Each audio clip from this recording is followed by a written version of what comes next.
All right.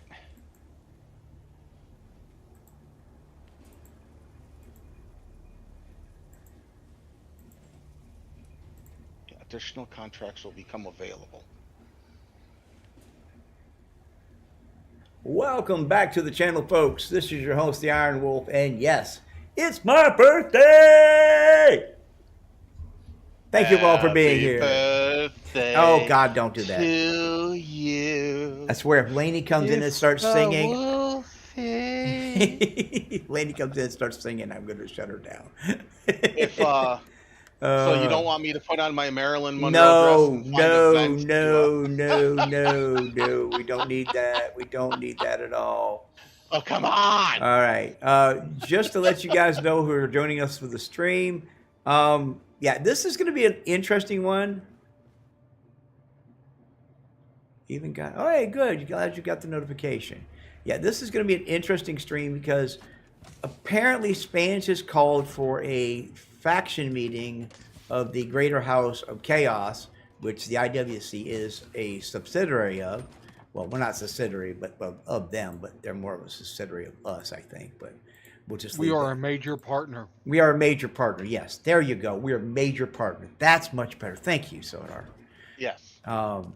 So yes, we will be jumping over to the extremely chaotic main Discord for the Chaos faction at 3:30. So in about a half an hour, we're going to go attend a meeting where we're going to discuss the plans to go to the deep desert.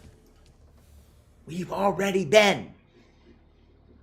So we've been to the deep desert. We did the deep desert. We've been there. We've done that.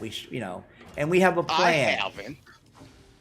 Yes. There's a reason why we're a major partner, and Yes, because out of most of the people in the faction, some of us have the most experience in the deep desert currently. So, not gonna brag, just we do. That's just it's not a brag. It's just a fact. And there are some things that need to be made sure of that when the group goes to the deep desert. Hey, Alice, thank you for the 20s. Oh, my God. Thank you so much. I love that. Thank you. Greatly appreciate it. Every little bit helps. Even those of us who don't log on that often have deep desert experience. This is true. This is true. You've been to the deep desert. Darth didn't make it to the deep desert. Unfortunately, he didn't make it. Doctor, yeah. Yeah. My knees are feeling much better though after the injection. Well, I'm glad, and I mean, he did have a deep desert experience. He did manage to get eaten by the worm in an ornithopter. Yeah, I had a little boo boo. Yes. He went crack up. Yeah, he got greedy. And he paid for it. Yeah, I did. I know. I almost got away. I was so close to getting away. You were not even close. You hadn't even left the ground. I have video footage. Leave the ground. I have video footage. Like, you were not even up. A meter. A meter. Like a meter or two off the ground. I was just taking off. If your landing gear hadn't pulled up yet, it doesn't count. Yeah, it did. The landing gear had just pulled up, so yes, the landing gear was up. The landing gear was up, huh? All right. Yes. I'll have to check the tape because I don't think so. I'm almost positive the landing gear was up. You're almost positive. Almost. If you have to say almost, 3% positive. If you have to say almost, then it doesn't count. That's right. Yeah, but the video will show. The video will show. Yeah, the video will. The video absolutely will show that the landing gear had not pulled up. I'm sure of it. All right. I'm grabbing resources. I'm fixing to head over to our aluminum base, which we are in the process of doing some major upgrades to, because we need a lot more water. Because water, people can say what they want. Spice may make the universe turn, but water on Arrakis is everything. No, spice doesn't make the universe turn. Spice connects the universe. This is true. Without spice, there would be no connection. Okay, I need fuel for this. But water allows yeah. the universe to live. That is an assault ornithopter. And you can either have a storage module on it or a missile launcher. You can't have both. But it does have the extra thruster, so it has it has boost on it. And you can put a scanner on this.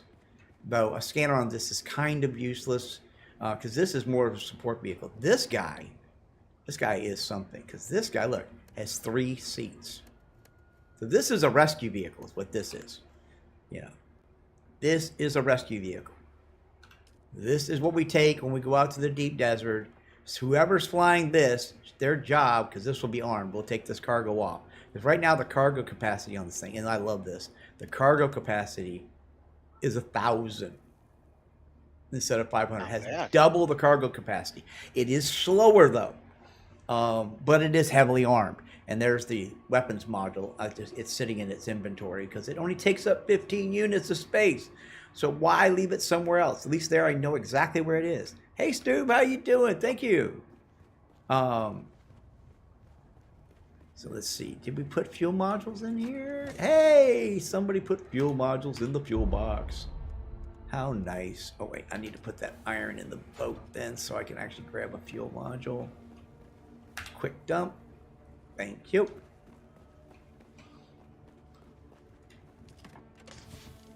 Yes, it's going to be a little interesting. Well, I'm the one who's going to kill you. You're going to kill who? What? I'm going to kill this bandit. I was going to say, you're going to kill me? Why? Why did I do? It's my birthday. Don't kill me on my birthday. No, you don't. No, you got a shield. Hang on, buddy. Hang on. Let me get this gun out for you. And black. Yeah. Our next project. No, not dead. Now that we've got that in, we're going to build at least one more buggy, and then we're going to build the cargo ornithopter, because the cargo ornithopter can pick up any vehicle, including scout ornithopters.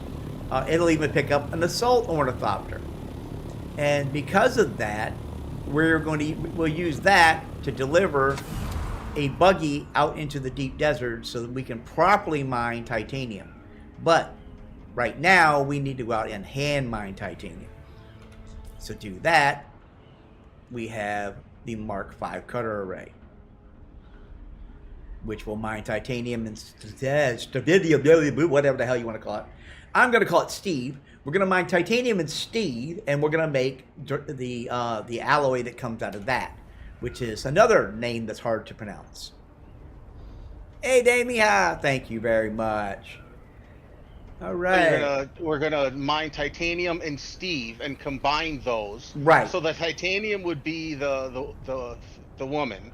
Mm-hmm. Steve is the male. We're gonna combine those to make a child. Yes. And that child's name is I can't pronounce it either. So we'll just make something up for it too. See, look. Karen. Look, see, I've been adding water to this. We're currently up to 10 water collectors on the aluminum base. This base is tiny. This is not a big base. This is literally a small factory. Oh, and there's an ornithopter there. Okay, so someone's got an ornithopter parked out here. Yep, me. I'm in the buggy right now getting aluminum. Oh, good man. Good man. All right.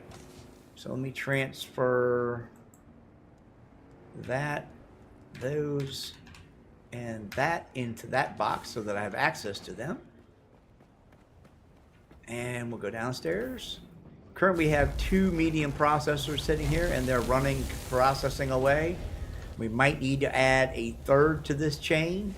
I've been adding some water, which is what we're going to continue doing. Oh, I need silicon block. Damn it. I thought I had silicon. Got lots of those back. Yeah, all right. I'm going to have to run back to the base and grab silicon because I had a few thousand of those. Yeah, so I'm just going to run back real quick and grab it. It doesn't take but a minute to get back. Ornithopters change everything. Yeah. Having an ornithopter makes things so much easier.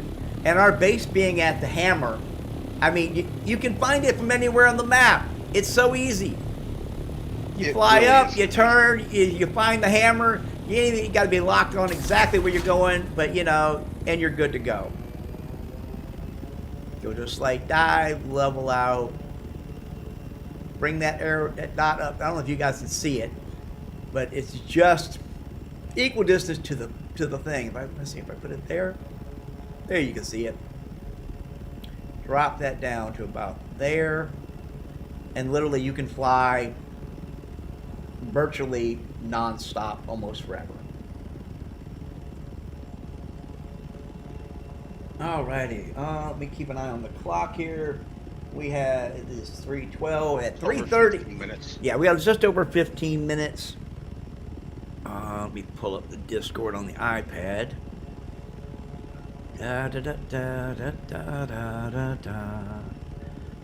Keep a look over at the Chaos group. Spange is already over there. Yeah, we probably. Yeah, well, Spange is over there now.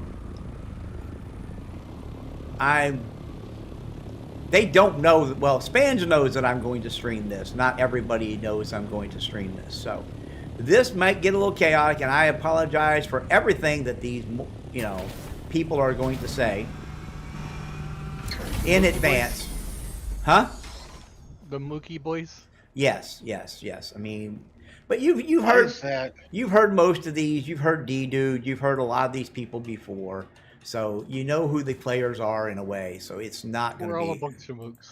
Yes. So we'll see how it goes.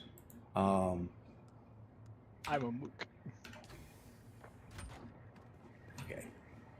I guess one of us should jump over there and see if the meeting's about to start or if they started it already. No, they said 3:30. So. Yeah. What? So we'll give them a couple of more minutes, and what we're going to do is while we're in the meeting, we're going to continue to play the game and work on getting things done. So I apologize in advance, but yeah, hold the meeting on my birthday, Well, we're going to turn it into a party is what we're going to do. Because when we go over there, we're going to invite everybody to come with us, and we're going to go to the deep desert. Yeah, prepare for adult conversation. That's why there will be a slight lag going over there as I put up the warning saying, adult language, which I have right on text, right there. It's right there. We use that all the time. It comes at the beginning of the stream. You've been warned. I mean, they're adults, or at least they're supposed to be. Yeah. I'm putting out my disclaimer right now. Anything they say is not my personal opinion or the opinion of the IWC or any of its members. So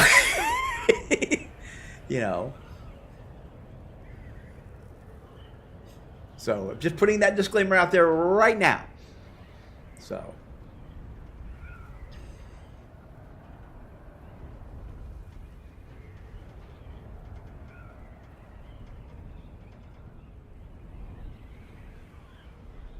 Oh yeah, it's filling up over there. Mm-hmm. All right, we should probably make our way over there.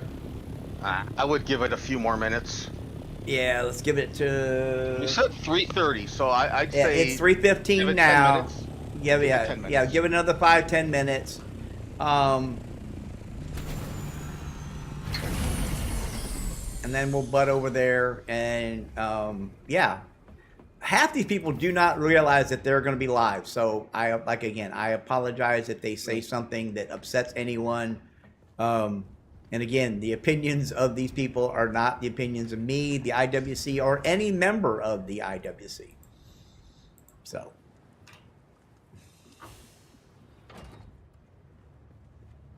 Yeah. Welcome, JK. Hey, there's JK. Hey, JK.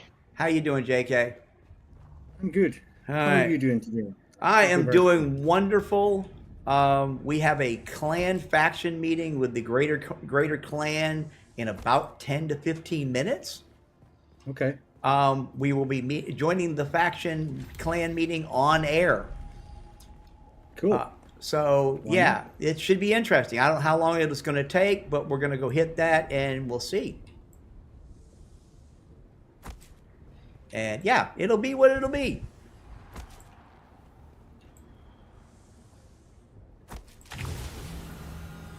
And I just I just killed the power on the base. All right. In this base? No. I'm out. I'm at the aluminium aluminium base. I'm adding more power and water to it. I need more steel over here is what I need.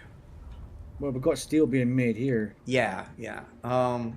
Would you mind grabbing some of that? Because I need 45 for each. I'm gonna need 150 bars. Well, there's 173 in there. All right, yeah, I'll take that. Why can I? Because I'm full of crap. Right, let me go ahead. You're full of crap. My stuff off. Well, I wasn't gonna say you're full of crap, man. You're my friend. I would never say that about you. You know that. Come on. Since we're friends, that's too nice. You're full of shit, not full of crap. Exactly. I mean, damn. Get it right. Didn't actually empty my. Merlin Gilded meeting is about to start. Catch spam just messaging. Yes, Merlin. Tell them we will be there momentarily. We're gonna about 2 minutes. We'll be there. We'll be there at 20 minutes after the hour. Hey, Lainey. Why people don't announce the whole month to me is never understand. I've been talking about it being my birthday for a while, Lainey. It is not a surprise to anyone who has. Lainey, I started singing to Wolf. We need you to come sing to Wolf. No, nobody's singing to me. I love how quick that was. No. Oh, bring some makeshift filters with you too. Get demonetized straight away. Yeah. I need makeshift filters too. Makeshift fillers. All right. Well, all right, folks. I warned you this was going to happen. All right. We're going to leave my Discord now, and we're going to go over and join the Major Chaos Faction Discord. My God, that's a lot of people. That's a lot of people. So here we go. Holy cow. Here comes the warning. There's the warning, and I'm flipping the switch. You'll never be able to fill one of the guilds.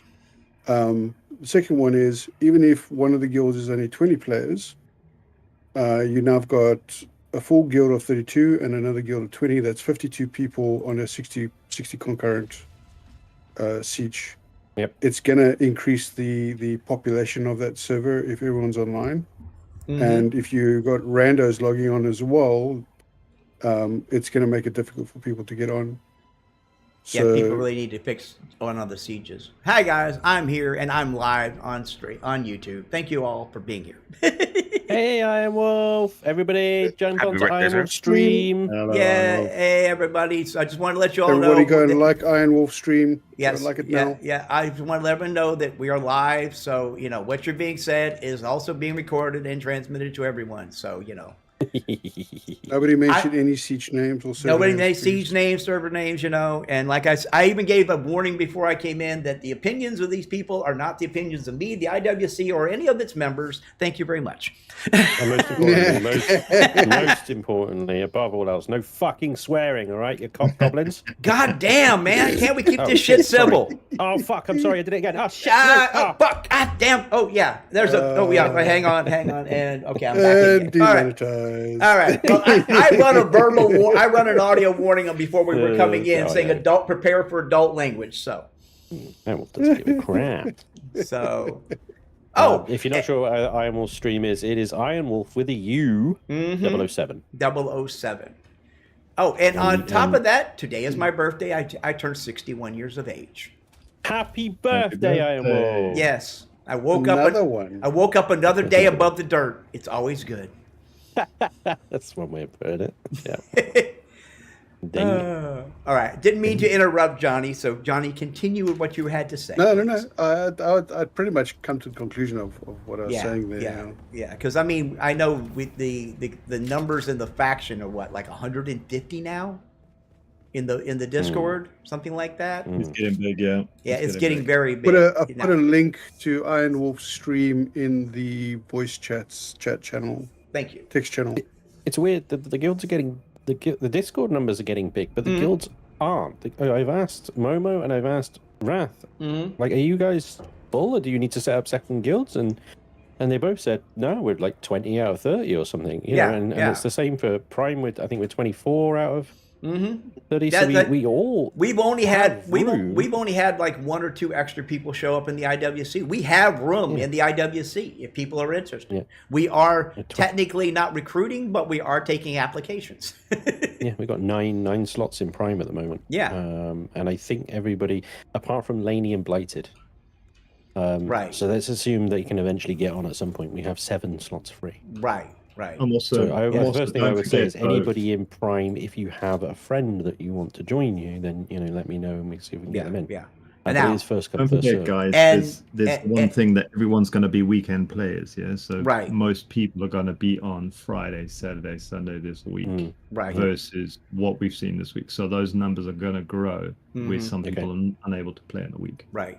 Also, if you're trying to get on the server and the server is player locked, it has a lock on it, wait until, I'm not sure it is for everybody else, but at 11 p.m. Eastern Standard, the server does a restart. When it does that, any players that have deleted their character off of the server, that information is wiped at that time. Your best bet is right after that wipe to try to log in, to try to get on the server. How many filters do you want, Wolf? Grab me 20 or 30. So what is up with that player, that lock thing? Well, I don't that understand is a overall population lock. I mean, we can only have, I don't know if they bumped the number to 60 active players on a siege at a time. It is 60, yeah. Right, but there is an actual number lock of players that can be on a siege period. And I think that number is like 150, something like that. You can only have like 60 active, but you can have more players. Basically, you can have 100 according to Momo, yeah. Right. So what happens is when the server gets to that point, they stop letting new characters come in because there's no open slots. So they only have so many places to assign characters is what it is. They have a limited number. Okay. Understandable. But I mean, like, I know I've gotten 3 people to join our server and siege in the last couple of days. Right. So I'm not understanding how some people from North America are not able to join. I don't know either. It doesn't make any sense. But I've had people that basically went to log in and the server is locked at a server level, not at the world level, not at the siege level. It's locked at the world level because they've maxed out the number of players for the entire world. So it's not necessarily the player lock; it's the Thief claimable lock. So if there are 60 concurrent, or call it 100 players that have got Thieves down within a specific place or a specific world, that means that Hugger Basin is world locked. Yeah, it's full. It's not up to the players. So if there is 100 unique, so it's like a block limit. 100%. Or in Imperion stakes, you can have so many cores. Correct. Okay, that makes sense. So they could come over as friends, can't they? Right. If you can get on the server, get on whatever siege you can always go visit another siege. Plus, when we do the deep desert, it doesn't matter what siege you're on. The deep desert is the same world for everybody. So you can be on a different siege and say, I'll meet you in the deep desert for something. We all go out to the deep desert. They're going to be right there with us. Yep. But that's per region, though, right? That's per region. We can't jump worlds. Okay. So the world, if it's an EU-based world, you've got 25 sieges within that world. So you've got 25 times 60 concurrent players in the deep desert at any given time. If everyone went to the deep desert at once, that would be your max. Yeah. Now the deep desert has a capacity too, and I don't know what the number actually is. 500. But I know, is it 500 in the deep desert? But there are 81 zones broken into 9 regions. Each of those regions also has a player cap on it, and I believe that cap is around 200 or something like that. So literally, you can actually run into a wall in the deep desert. If the block you're going into has too many players already actively in it, they won't let you in. You'll basically run into a shield wall. I found this out because when we did the closed beta, there was a big combat trial out in the deep desert.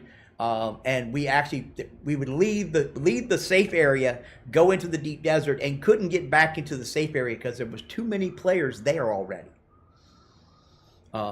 We actually managed to crash the server 3 times during that test. It was insane. It was fun, but it was insane. So I've just tried to do something very funny. On my stream, you'll see I've tried to take the assault ornithopter through the wall into the deep desert. And you can't do that. You cannot do it. So you have to have your own scout ornithopter cross the world border. I've taken. I did not know that. I flew my assault out to the deep desert last night. No, but with a player in it. Oh no! Everybody needs to have their own ornithopter. Yeah, you cannot take passengers. Right, you can't take. You can't take passengers. I just wanted to test. Yeah, you can't take passengers. Yeah. Everybody in the meeting here, you are welcome to talk, but you will need to configure your push to talk settings because this is such a big meeting with so many people in. There's a lot of people in here. Voice activation has been disabled, apart from priority speakers like guild officers and leaders. But yeah, if you just configure your push to talk with push to talk button and you have something to say, you're more than welcome to speak up and ask any questions and stuff like that. I was talking to you and I didn't realise that the mic wasn't coming through. There you go. So let's start at the beginning. What is the deep desert? It's the biggest part of the game, arguably, in terms of size. It is the end game part of the game, and it is almost all entirely PvP. However, there are PvE zones. Right. There are 3 separate PvE zones you can land in when you get there. Yep. One of the most important things to remember about the deep desert is that it wipes weekly. Yes. With the Coriolis storm, the entire map resets. Everything gets wiped out, even in the PvE zones. Yes. So any buildings, vehicles, anything left there will get destroyed. Yep. So why on earth do we want to go there? Because that is because that is where you're going to find most of the spice, the big major spice flows. Also, that is where you get titanium and you get I can't pronounce the second one. We're just calling it Steve. The civilian, whatever the hell that material is called. So we're in the IWC, we just call it Steve. But you need those 2 materials for the end game equipment and armor and weapons. Like stravidium or something. Stravidium or something. We're just going to call it Steve. We'll just make it easy. Those 2 materials are combined, and the only place to get them is the deep desert. Also, the deep desert has research labs. It has there are caves out there that you can explore, and all those things out there is where the really top tier, really cool gear is going to drop. Which you can then turn around and either use or sell on the open market in the world. So there's a lot of opportunity there. You don't have to go to the deep desert if you're solo and you don't want to deal with it. But it can be a lot of fun if played as a group. That's the trick. You're going to go to the deep desert, don't go alone. If you get caught out there by 2 or 3 guys and armed ornithopters, they are going to shoot you to pieces, and you're not going to have a good day.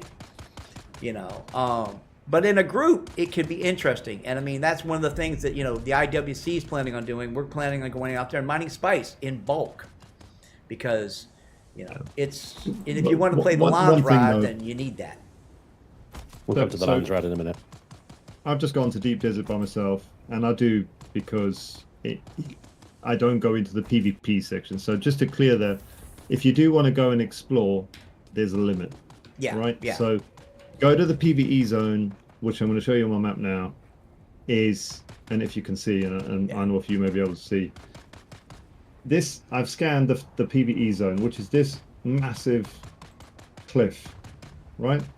Like another shield wall, isn't it? Yeah. 100%. And there's multiple. So you see this entrance 1, entrance 2, but this is 9 blocks across. So to explain the deep desert, 9 blocks across by 9 blocks deep is 81 blocks. Each block you've got to scan and understand what's there. So Right. if you look at this Shield War area I'm in now, you see there's lots of different people. And when you set up PvE. a scanner, you scan the general area. It will show you siege points. It'll show you labs. It'll show you some things. But if you want detailed information, you actually have to go down and actually scan with a scanner low level, so you can make high resolution detailed mapping of where resources are and all of those things. Or Do we have a party going? Not currently. We're out of power. No, orthocopter not workers either. Hang on a second. We need lubricant for the power. Yeah, we do. We need more lubricant. Okay. There's a bunch back at the base. So as Wrath just kind of demonstrated on his little stream there, how you get to the deep desert is via ornithopter, and each player needs an ornithopter. You can't just take a carry with a bunch of passenger seats and shuttle everyone there. Right. Everyone has to fly there individually. I don't know why that is the case. It might be a technical reason. I'm not sure. But that is the situation. Yeah. So really, if you want to help your sort of faction or your team out, get yourself an ornithopter. Yeah. And all you need, all you need is a tier 4 ornithopter to get out there to scout. It only takes aluminum. You don't need to have duraluminum to make it. But it is also, if you get into combat, it'll only take about a dozen rockets to bring it down. So it is fragile. The tier 5, which you need duraluminum for, is way betterly armed, is faster, and you can also put rockets on it. But it requires duraluminum. If people are interested, I do know the reason why for the ornithopter. Basically, you are switching to another instance on another server. There is a technical reason. Yeah, it's technical. So everyone needs to, what happens if the person that's giving you a lift, if their connection to that new server doesn't connect? That's true. So everyone needs to be able to move. That's the point. Yeah, Stuart, to answer your question, if you're using it as a rescue craft out in the deep desert, like someone goes down, you grab them, you can fly them anywhere in the deep desert. I mean, it'll carry 3 people, and that's mostly what it's going to be used. It's used for it's a support vehicle. It's more for ground support because it's slower than the scouts. The assault is. It can be armed. You can put a storage module on it. But it's best used as supporting ground troops, rescuing people who will go down, and also carrying your thumper crew when you're out mining spice. Yeah. So the one thing I wanted to add as well, I've come in with someone else. We both traveled to the world. We are in a party. Mm-hmm. I'm going to go back to the place I spawned. I can't see him. I cannot see. Yeah. I can see shadows of orthocopters. Around somewhere, but I physically can't see a marker. It's probably him sitting right in front of me right here. Yeah. But I can't see him until we are sitting on the ground looking at each other. You can party up. You can see people in your party. But we had to reset our party numbers. Yes.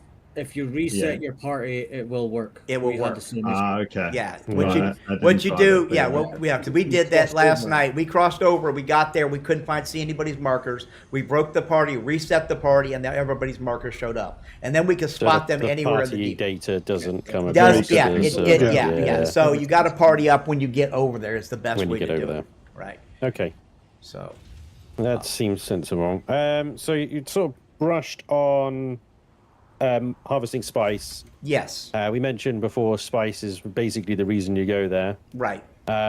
So do you want to share, IronWulf, how you go about harvesting spice? Because it is a team. It is very much a team operation. It is very much best done as a team. You can do it individually. I mean, you can fly a scout out there, and my game just crashed. Okay. Oh dear. All right. Be right back. Yeah. Well, the game will be back in a moment, but I'm still here. So okay. You can go out and mine it with the static compressor, like you can mine the small, the flour sand and the spice deposits in the lower basin, in the Haga Basin. But the way to really do it is with a resource gathering basic truck, the spice harvester, and it is carried by a cargo ornithopter, which is an 8-bladed, slower than the assault, but also has the capability of picking up any vehicle in the game, from motorcycles to scout ornithopters. It will even pick up an assault ornithopter. And it is used to basically bring the vehicle out, drop it on the spice plume, and start mining. And what you really need to do is you got two guys. You got a guy in the spice miner, you got a guy in the ornithopter. You need at least someone in a scout ornithopter to give you high coverage to keep an eye on what's going on. But if you take like the assault ornithopter out, you take two guys, they put their bikes in their tool, they get out of the ornithopter, they jump on their bikes, and what they do is they drive around, dropping bumpers to keep the worm off of the harvester as long as possible. So it's literally right out of the movie. Now, in the process of doing all of that, you might get attacked by another faction who came out there to mine. And it doesn't matter in the deep desert if you're Atreides or you're Harkonnen. There are no identifiers. You cannot tell if the people that are coming in are House Atreides or House Harkonnen. The deep desert is a free-for-all. If you're not in comms with them, they don't know who you are. You can use in-game comms to communicate. Yes. That's probably about it. Yeah. And you would need to be pretty close, I believe. Yeah, you need to be close. You need to be within an audible range. I mean, Spans, when we buzzed you the other day, how close were we before you heard us? Oh, you were like parking on my face. Exactly. Yeah. So it's really short range audio. Yeah, you don't hear it very far out. Also, the render range in the deep desert is about 200 to 300 meters. So literally, you don't see them until they're there. And if you get far enough away, you can lose them. So teamwork is very important when you're dealing with the deep desert if you want to survive as a large group. Yeah, absolutely. So I'm on the edge of the shield wall right now. One thing I know, just sorry, quickly, Rath. One thing I know, what IronWulf said there was, just like in PvE, the first thing you need to worry about and prepare for is Shai Hulud. It's Shai Hulud, absolutely. The worm. Yeah, because the worm will come. The worm will always come. Yes. Other players might not. You should still be absolutely prepared for other players to turn up. But it is not the first concern. You need to have those thumpers. You need to have a team. Yeah. Distracting that worm, you need to be organized. And then, once you've sorted that out, then you need to be prepared for other players to ruin your day. Least you need to have one person watching for the worm. Yeah. I mean, yesterday we took a small party out to the deep desert and went and mined spice with hand mining with the static chargers. And literally we landed, we all started setting off our charges and gathering our materials. And as soon as we got worm sign, you jumped in the ornithopter and take off. And the worm would come, he would go through the spice field, he would run out the other side, you drop back down, you do it again. It looked like a flock of birds taking off. And if you get enough people out there, which we're going to go out there in a little bit, so anybody in the faction who has an ornithopter and would like to join us out there, we're going to go mine spice in the deep desert again because it's kind of what we do. That, and I need titanium, so we're going to go mine titanium here in a little bit in the deep desert. So, go ahead. I was just going to say, I'm on the end. I'm just going to make some binoculars to kind of demonstrate your viewpoint. That, although I'm in the PvE area right now, you'll see, as we demonstrated, we did a couple of scans. We can see there's a science facility here. Now, the level stack as you went from Huggan Basin across to Vermilius Gap was a huge steep curve. From Vermilius Gap to the next area is another huge steep curve. To this is almost threefold compared to, a tier 4 or 5 kind of area, because the jump from tier 4 to 6, as you would call the PvE here, these guys are nasty. They're shooting poison and all sorts of things at you. So it's not just, I'm going to run through the testing station solo. Yeah. You've got to be prepared. You've got to come with respawners. You've got to come, people to help you, and etc. Right? We can do it, but you got to know what you're doing. Beryllium. Yeah. Don't take the deep desert lightly. No. The deep desert is serious business. Yeah. As you see, night's falling on the deep desert. I'm on the very edge of the PvE container, so if I drift off, you'll see it'll say sessions. Yeah, you get the thing comes up. I'm streaming the Discord, by the way. So. Okay, cool. So you see there's zone changing in 3, 2, 1, and then it bounces over. Yeah. Because literally, there could be someone sitting in, and you can, if someone's in the PvE area and you're in the PvP zone, they can shoot you from the PvE zone. Okay. Yeah, 100%. So now, sitting on the edge, I'm safe. Right. Safe as I can be, realistically. But if I go and I show you my binoculars quickly, let's go to the edge.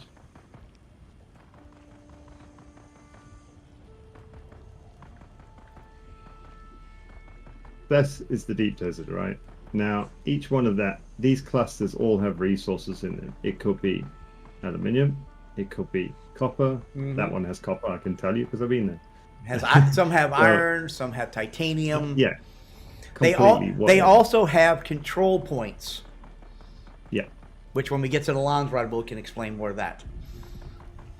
So you'll have big mountains in the deep desert. You'll have clusters. You'll have POIs. You'll have Landsrads. You'll have all sorts of things across the deep desert. But what you will also have is vast amounts of nothing. There could be nothing in this entire square for hundreds of meters. Hundreds of meters, yeah. So if you're not prepared, then you won't get anything. But if you can see here, there's lots of little ones all over the place, and then there's a big mountain in the background. Yeah, you can't actually get to the big mountain. Letting you know right now. This has got nothing in it. Yeah, this has got nothing. Zero. Oh, and you also have the same issues of quicksand and drum sand out there. Oh yeah.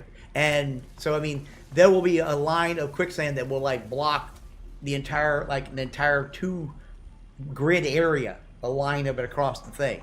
So you got to be careful, especially if you end up on the ground. Yeah, 100%. I mean, that's one cube. That is 125 square kilometer cube of nothing.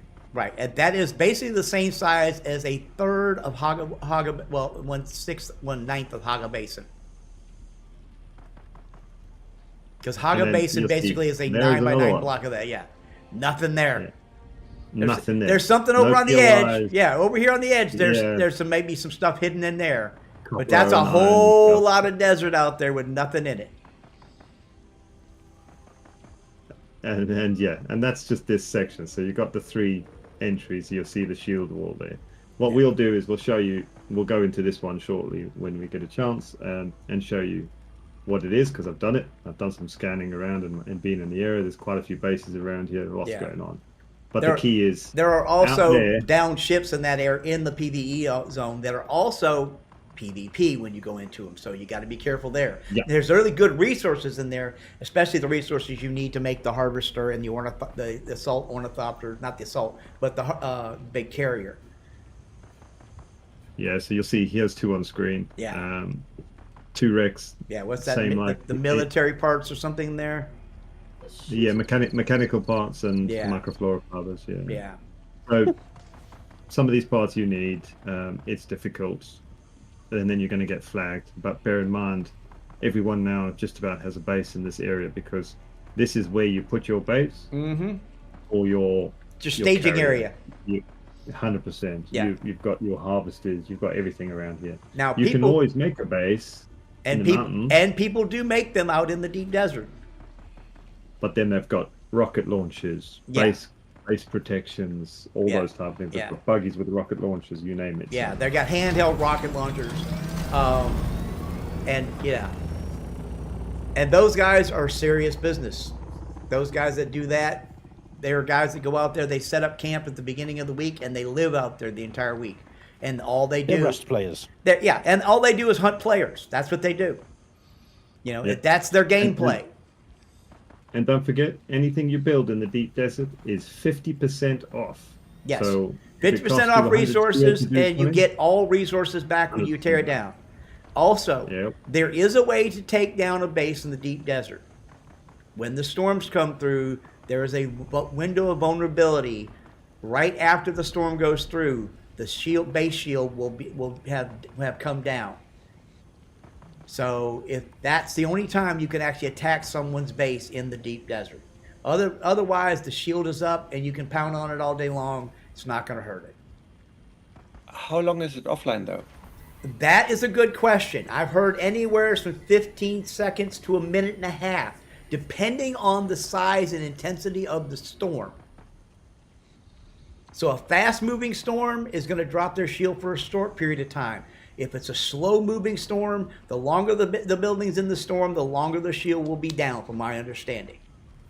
So if you get in there and have 15 seconds, it would naturally mean that you're trapped. But does it mean if you're once in a base, you destroy all the components? Can you? Well, and the thing is the shield only protects the building, not the equipment within.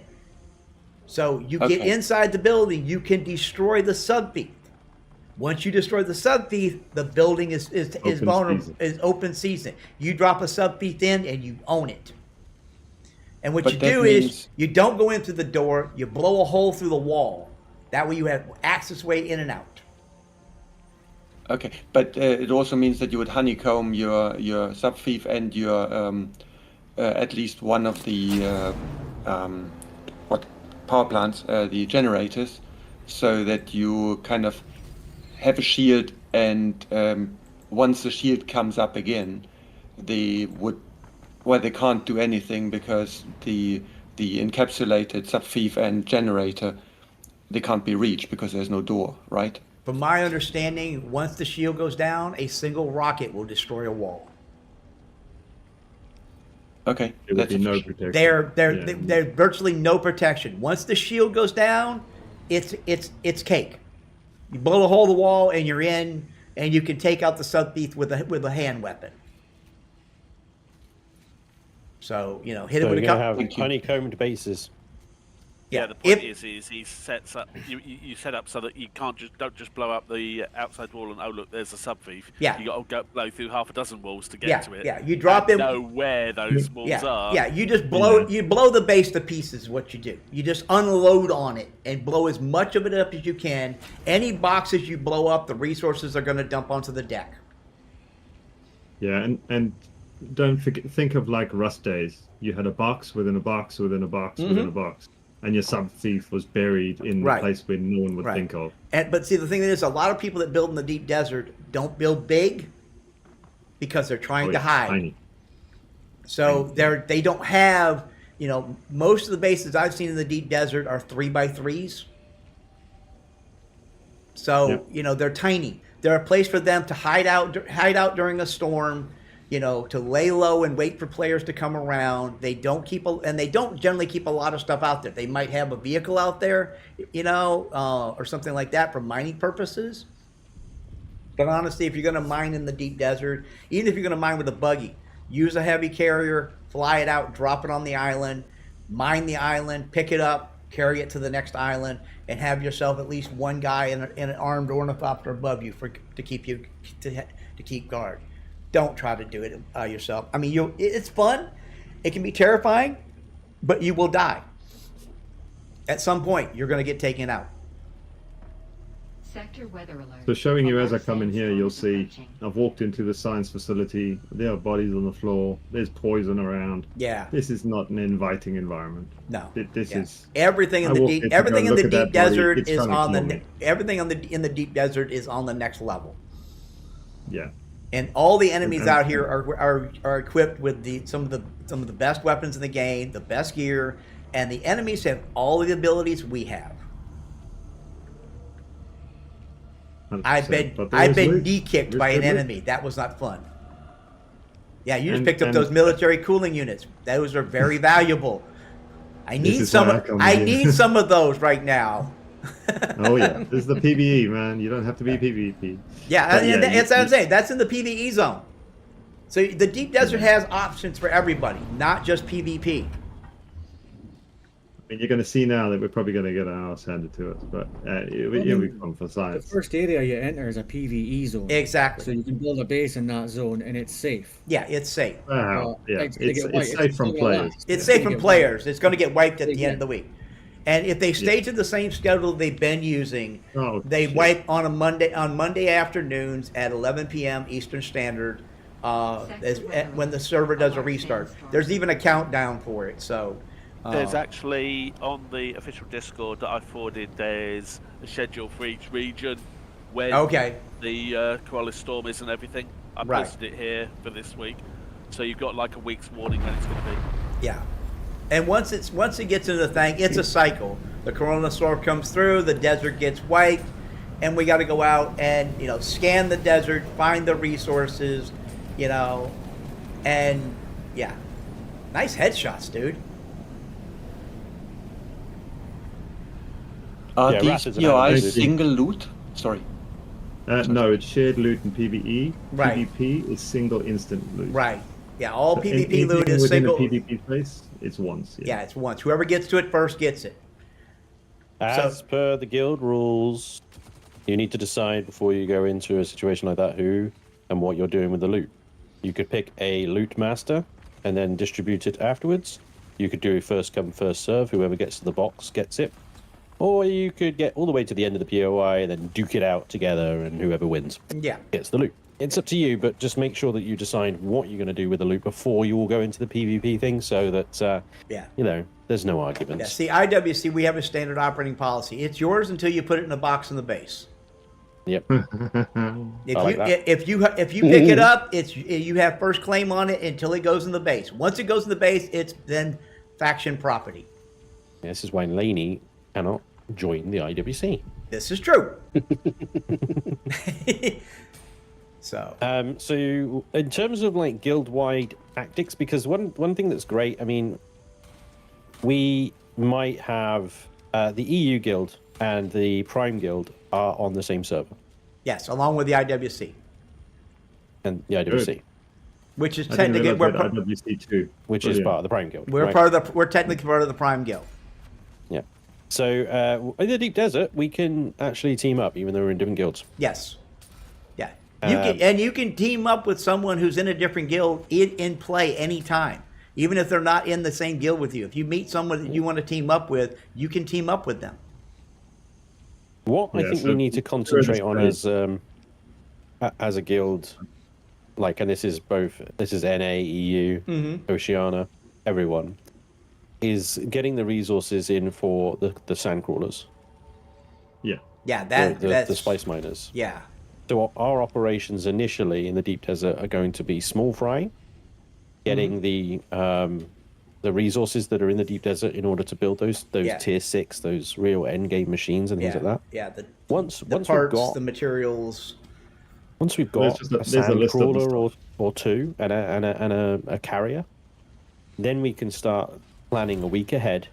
So we can say, right, the week of blah, after the Coriolis storm, we're going to go to the desert, we're going to go to this safe zone, we're going to throw up a FOB base, guild-wide, not just like IWC, not just Shinobi's group, the mob, not just my group or Michael's group or whatever.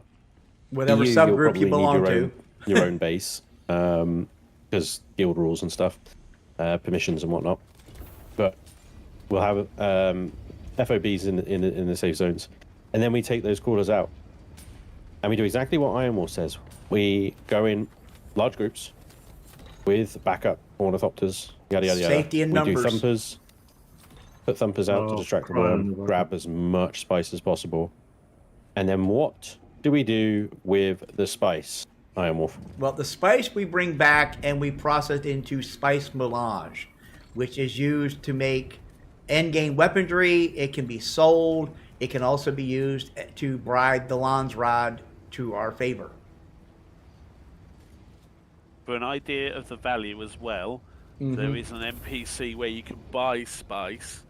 A unit of 100 is 120,000 Solari. Right.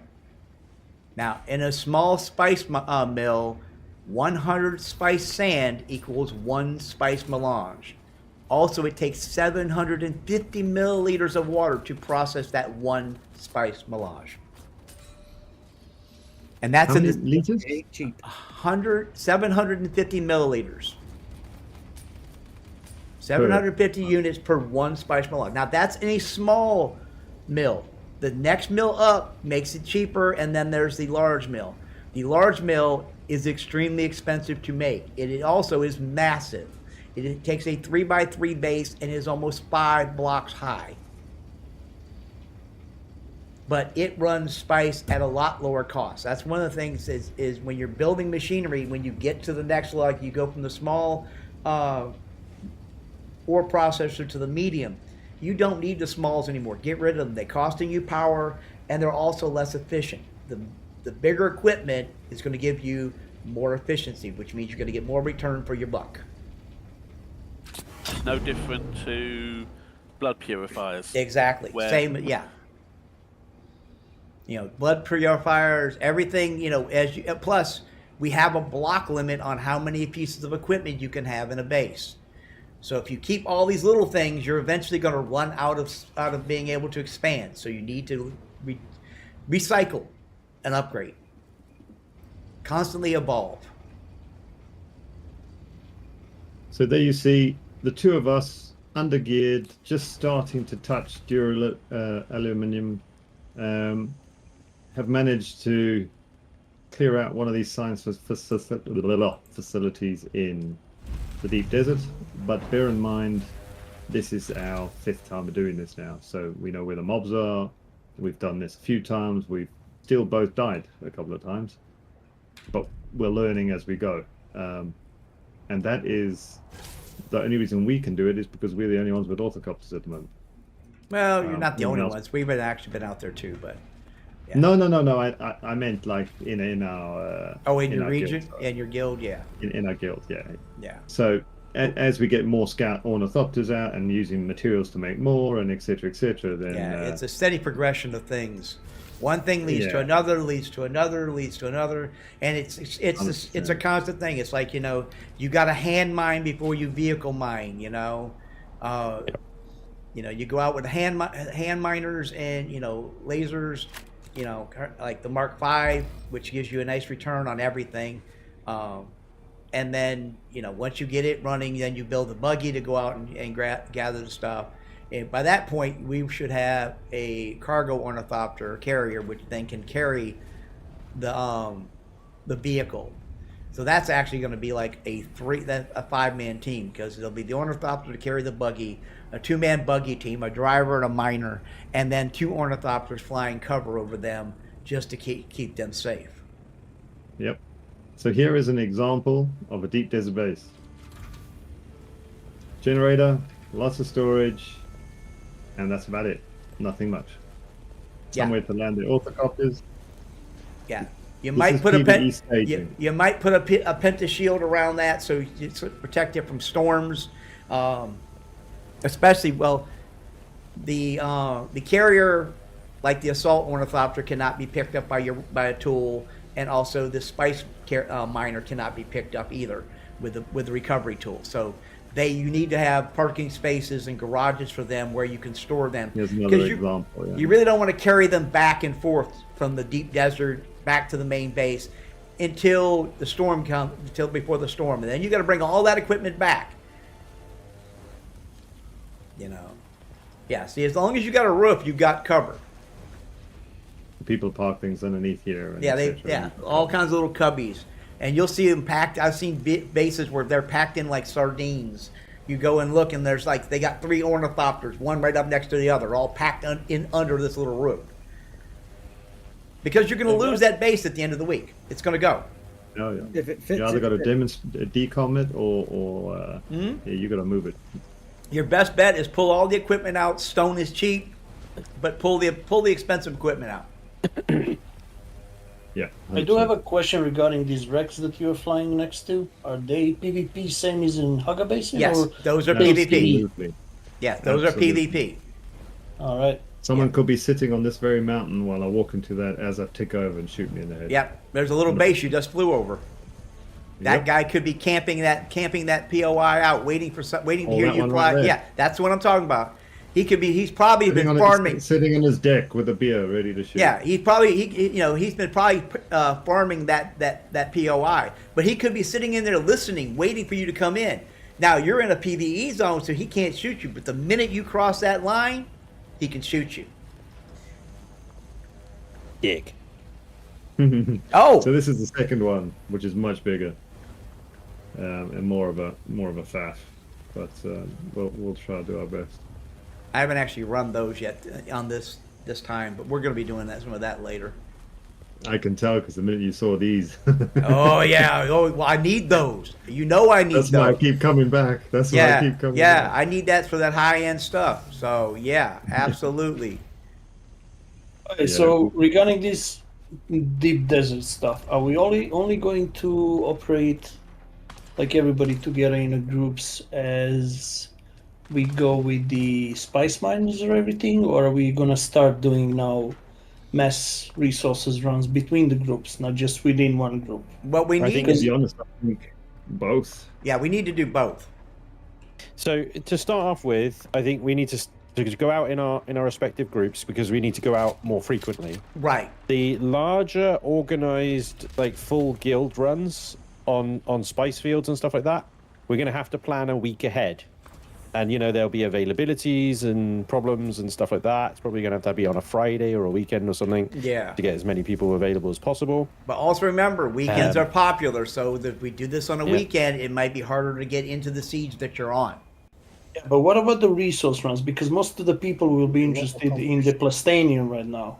Right, and basically that the best way to do that is you know, take 2 or 3 people, take one armed ornithopter, a Mark V with some rockets on it, take a couple of tier 4s. Now you can take a tier 4 frame and put tier 5 blades on it and hulls on it. You can upgrade to a certain point. You just can't put the rocket launchers on the tier 4 frame. Right. So, because the tier 4s are brittle. They're paper dolls, but they're fast, and so are the tier 5s. So, you know, our plan is we've got 3 tier 4s with cargo modules. We have 2 tier 5s with rockets, and the plan is we'll go out as a 5-man group, you know, and then we'll have the 3 players who are going down mining and gathering, and 2 players giving them Overwatch, so that they have cover and let them know. That was exactly my question. Should we do that within a group with 4 or 5 people? Yeah. Or is it maybe safer to do it in a larger 10, 15-man group? Nobody's going to come up to a 10, 15-man group and start shit. Yeah, exactly. 100%, but yes and no. Yeah. If I see a 15-man group, there's only 4 parties, right? So 4 people in a party, which means I can see the number 2, number 3, and number 4 if I'm party leader. Yeah. I cannot see 15 markers, which means me as a single person seeing a 15 group, I'll fly straight to them. Because you'll get lost. You'll get lost in you'll get lost in the confusion. I've done that. You know, you fly in. If you're going to go in a mass group like that, it would require a lot more attention because you would need to be careful you don't lose track of the other groups. My recommendation is you talk about colors and organize in squads. Right. Yeah. And you'd need comm discipline, you need position discipline, and you'd need job discipline. So I think what we need to do right now is work in like 4 to 5 man squads when we go out there. Work as a team, get to know how everybody's going to do. Work out your disciplines, and that way, when we move up to the next level, we can then pick a team leader. That way, those team leaders can when they speak, everybody else shuts up, so that you got. Comm discipline is going to be so crucial. Yep. We need to run this like a military operation. I hate to say it.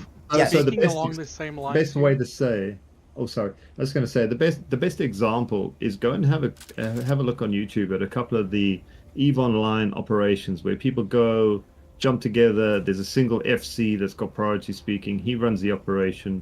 There's separate groups that are doing different things, and then you've got a global kind of fleet commander that would be saying, right, this is our process, we're doing some strategy in the background, right, and wait then until that's little gone FCs. to multiple fleets and there's 1,000 odd people on gobs. That then gets crazy. But we're not operating on thousands. But it's the same type of thing, guys. Wolf, yes Oda? I'm a dirty solo, and I don't know how to usually talk to people. How would I approach y'all to join one of your groups? You'd probably hit us up in our Discord or send me a DM if you were looking at joining the IWC. What I would suggest we do is, if you are planning to go to the deep desert on a resource run in a small group, and you have space, a spare spot, then perhaps what we can do is we can create in our respective guild regions Discords a looking for group channel. Yeah. And you can post in there at the do an at the Acolyte Prime or Acolyte EU, or Acolyte NA, whatever the group is, and just say doing a deep desert run. Anybody in? Yeah. You know, and literally plan it to the minute, because the less people that know about it, the better. Yeah.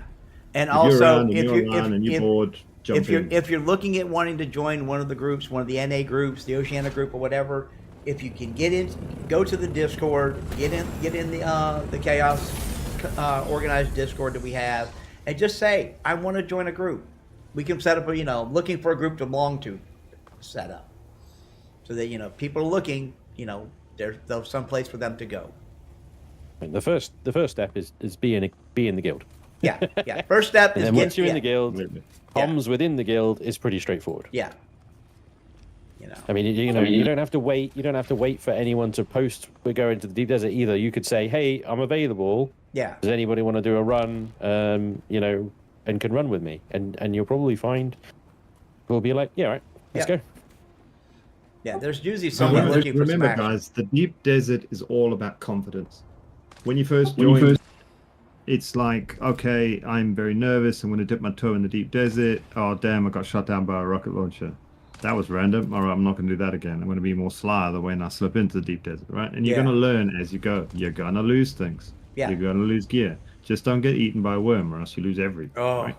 But you are going to progress slowly and steady. But then there are going to be other people in the guild, in the wider guild, and sister guilds that are already been doing it day in, day out. They live there. They live and breathe. And you're going to slowly learn. The learning curve is going to be long for some and short for others because previous gameplays and etc. Right? Some of us have to learn the hard way. We have to die multiple times before we figure it out. 100%.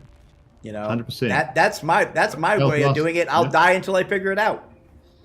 Hell yeah. Spange, one thing I was just wondering, because with the case of the prime ones anyway, I never want to sort of join a group because there's normally the guild members and the prime voice. Just wondering if we could get a prime or another chat so that you can just join that one if you're not doing anything, Yeah, like a common chill. Yeah, somewhere there. Yeah. So you want a voice chat that's not guild specific? Is that what you want? Yeah, we've got the courtyard and we've got expeditions for that reason. So, but I agree. There are Spanges probably because everyone hangs out in their specifics. You don't have a common. No one really hangs out in the commons. So I can see from as being a guild leader, the EU have always got 8 to 10 people sitting in comms. So does Oceania. So does NA. They never really sit together per se. So if you're coming in solo and you're not really sure if Prime are online or not, you can just obviously poke a message in the general. I just don't want to go into their thing if they're doing planning stuff on that. Yeah, I'm sure we can work something out there. I have to take it away. One thing I've thought of for a general thing that guilds, sort of people who've done group stuff already are going to be aware of, but people that have done stuff solo aren't. You want to make sure, if you're going in a group of, say, 4 people, that everyone is marked as a co-owner of all the vehicles you're taking. That way. Very good point. That way they can fly, get in it, and they have access. If you're only an associate, you can be a passenger in someone else's, but you cannot fly it. Yeah. How come you're overheating while not using the engines? I forget to use to turn them off. So, I think for the co-ownership on a flying vehicle, I think it's more paramount that people need to have more experience with flying first before you give them those permissions. He's overheating because he's using the boosters. Yeah, but that's going to be part of the I'm overheating because I'm being a tool. But basically, you can use thrusters to glide up and do like crazy things, but you see the temperature on the right's going up because I'm doing stupid things. And then I just turn it off and then I can glide normally. But if I forget, So Merlin's posted Merlin's posted a really good question in the VC chat there. If IronWulf, you or Wraith could answer that. Basically, he's asking what's the minimum gear we should be going in with, like armor and stuff like that. To say we came in with aluminum or aluminium, depending on what country you're from. Yeah, because I mean, once you need aluminium to get an ornithopter, so you can technically go to the deep desert in aluminum gear, but not recommended. I also would recommend that if you can get a armored stealth suit of some kind, you're probably better off, because if you do happen to lose your vehicle out there, if you're solo, you have to survive, which can be rough. The set I'm showing you right now is called Marakeb Steel Suit, right? And it is available for doing a quest in Hela Basin. Mesa Tirol. You can do Mesa Tirol, yeah. Mesa Tirol, yeah. Mesa Tirol. You get a full set of this. It gives you around 300 and something armor. Yeah. You can find additional ones like Shadrath's Steel Suit, which give you 340. I have Shadrath's Steel Suit myself. But you're showing us gear that you find. You cannot construct it yourself. Yeah, these are yourself. That's but self-construct. Yeah, but if you're eaten by a worm, this is gone. It's gone. Yep. Yeah. And that's the thing. Suits are decent that you can construct yourself. Yeah. They're just not as good armor. The schematic ones you get will always be better. Yeah. But you can construct still suits that would be sufficient. Right. You have to remember, if you go to the deep desert, it's like in the Haga Basin. If you get eaten by the worm, you lose everything. So it depends, how you want to run it, basically. Oh, another thing I'd potentially suggest, if you are going in solo, make sure you've got as far in the quests so that you can have a still tent with you. Yes.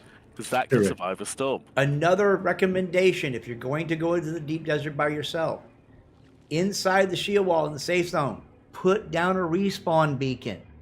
Yes. Because if something happens and you have to respawn, if you say you get shot down and a player takes you out, if you spawn by where your vehicle went down in the deep desert, you might be screwed. But if you spawn in the safe zone, at least if you're in the faction, you can then call someone on comms and say, hey, can someone bring me a vehicle or something so I can get home? Because you need an ornithopter to get out of the deep desert. So if you get shot down in your ornithopter out there, you're stuck until someone brings you an ornithopter. And this is the biggest problem you're having, what you're seeing on the screen now. That's me coming back from deep desert on a busy time, 10 players ahead of me in the queue, which is at least now. That's me done for half an hour, 45 minutes maybe. Can this be fixed by using those private habitats? The Hugger Basin, you would control your own amount of players within that, within the private server, yes. But, then you're on a private server and you won't get the same experience, in my opinion, as you would on public. The thing is basically the world we're in, there are 25 Haggar Basins there. Right. That world has all 25 Haggar Basins share the same deep desert.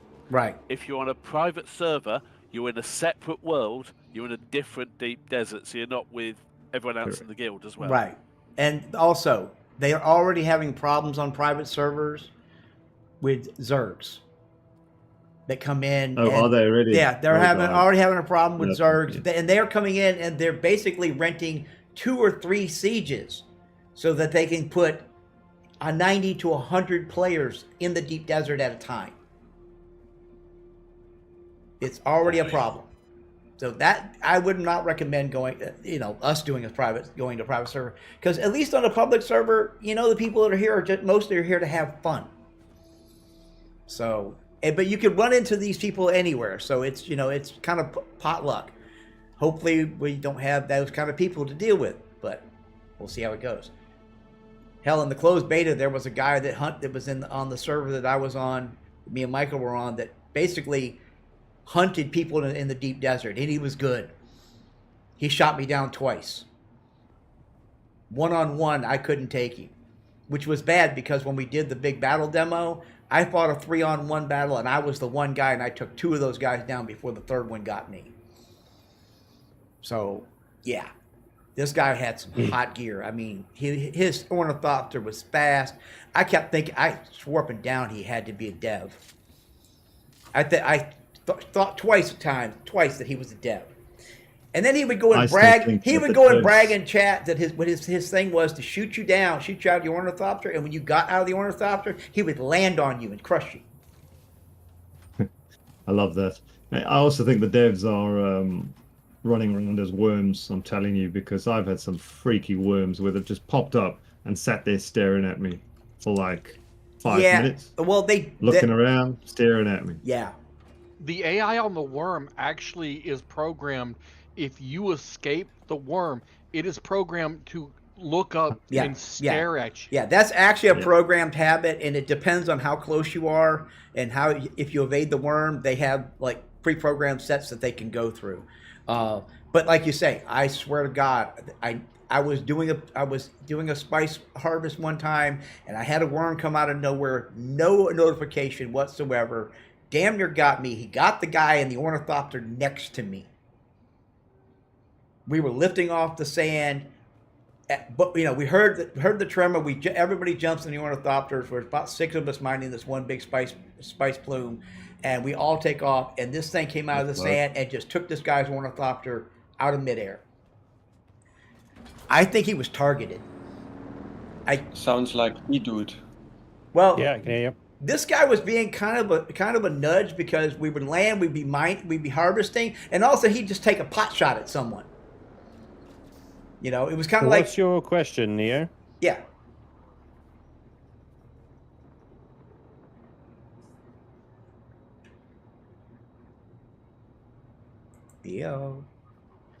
Limited drop.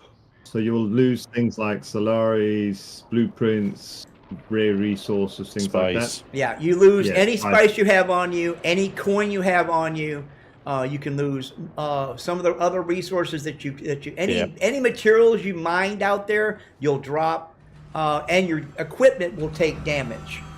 Now, the only time you lose absolutely everything is when you get eaten by the worm. This is no. You're incorrect. There is one way of doing it, and that depends on whoever wins the Lons Rod. There's 3 things that people get, 3 choices they get to vote on. One of those that can be in the rotation is full loot in the deep desert, which means if that is a week to skip the deep desert. Yeah, and on that week, and the thing it is, it's if it's a full loot week, if they shoot you down, they can take everything out of your body bag. If they kill you. Currently, it's not the case. No, it's not the case right now. Server, but one of these could be it, and then it's up to everyone to vote. Yeah, it depends. But as you can see, the Landsrad's pretty tight at the moment. 3v3. Yeah. And see, we actually are in a situation where are we going to talk about Landsrad now? Go for it. Yeah. Okay. We actually have a prime opportunity as a large faction that we are, and a multifaceted with several guilds under our banner. We could control, if we work it right, we work together, share our resources in amongst ourselves, and work as a team.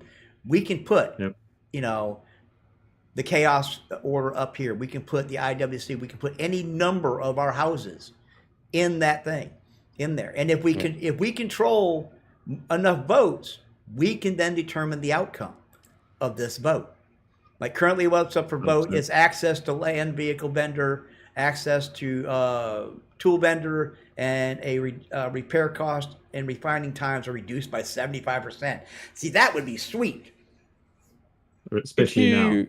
Absolutely. Huge. That would be huge. Yeah. Could you explain the L key? If you press L, it takes you to the Landsrad.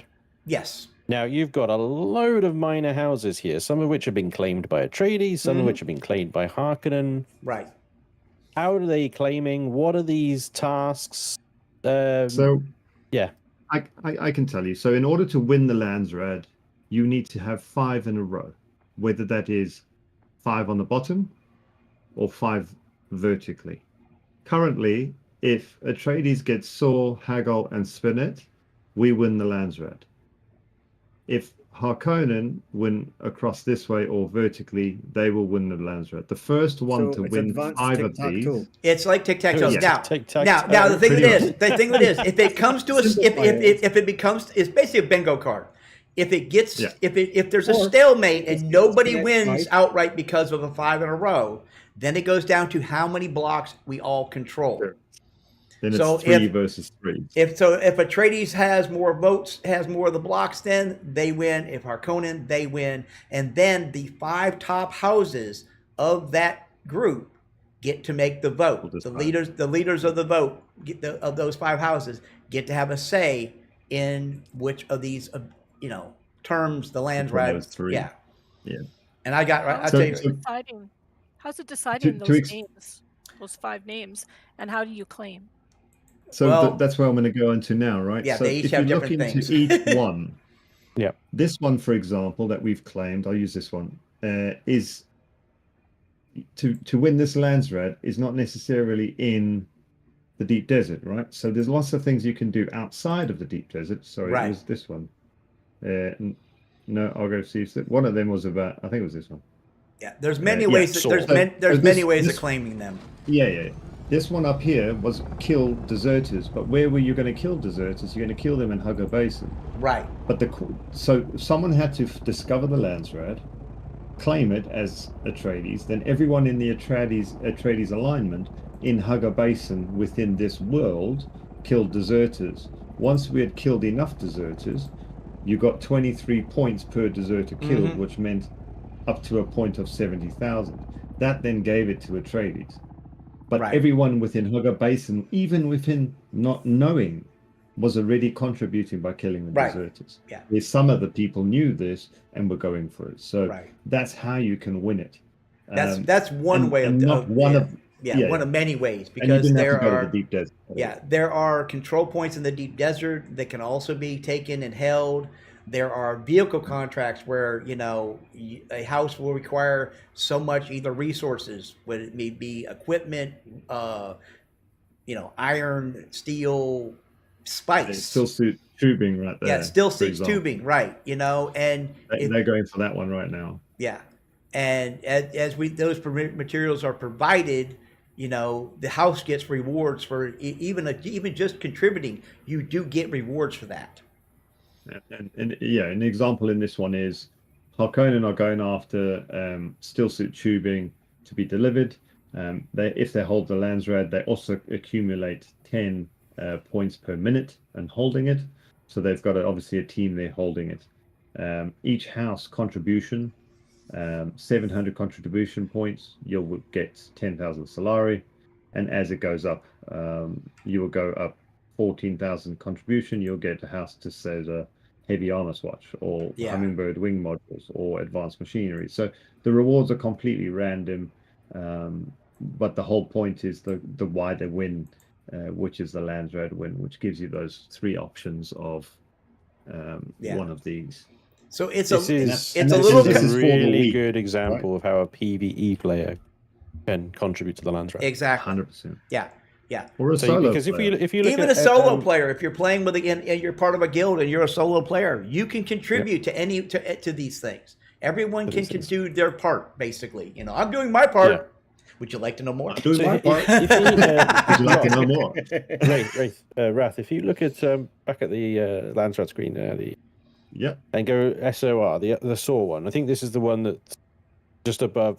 So this will be the next one that the Atreides that we really should be working on. Because the task has been revealed. We should be making those guns quick. We should be making the Regis Jabal spit darts. I don't know if we could even make those, or whether they're like a loot only thing.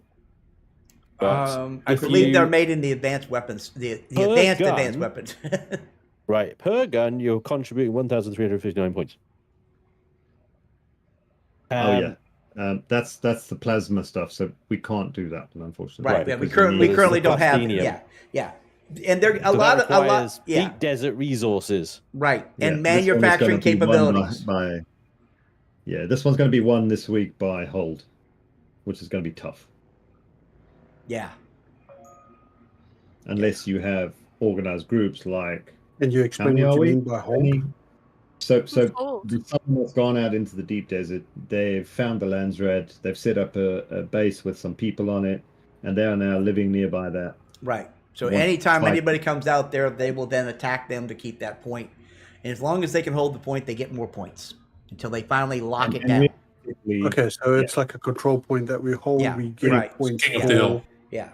And they're all over the right. They're I see all that. Per minute while holding control point. Right. We get 10 points for every minute we hold the control point. Yeah.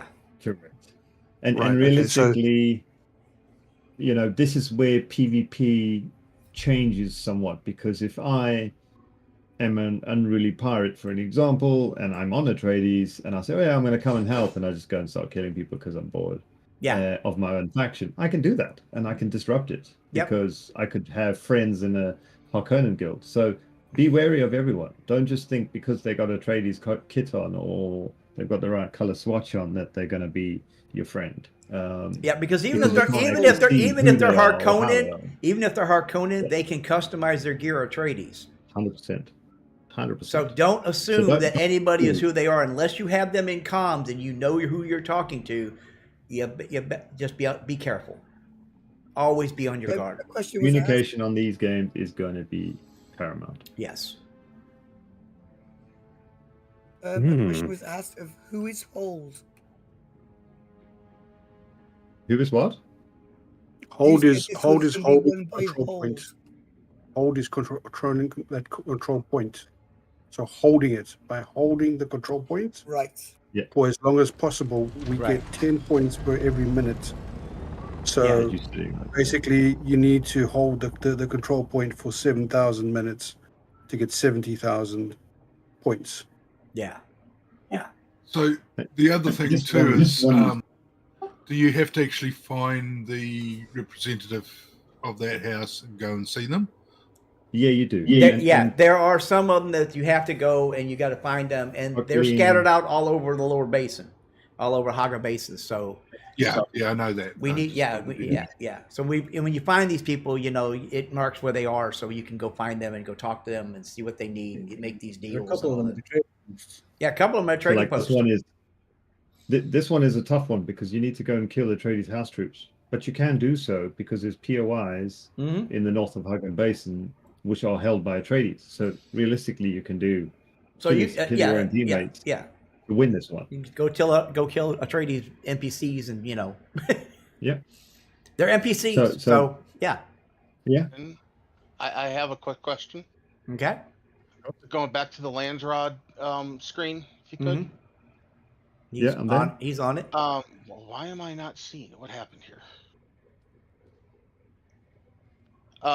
Like the houses that are darkened, how do we unlock those? So these ones that are grayed out are available in the desert, and they've just not been discovered.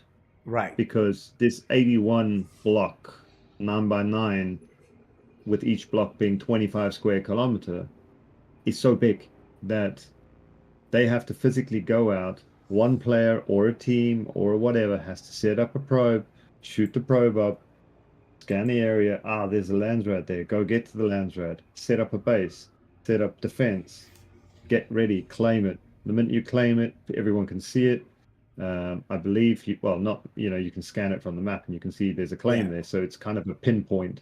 If you're trying to catch Varoka and I scan one and I'm like, right, okay, everyone on Discord, let's go. We're going to go take over that point. And where it says seek the House representative, that's probably seeking them in the Haga Basin to find out what they need.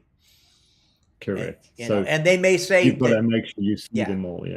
So House Baroda is somewhere in, I think, northeast or something. I think so, because you got to go find that House representative, and then you'll see what they have to do.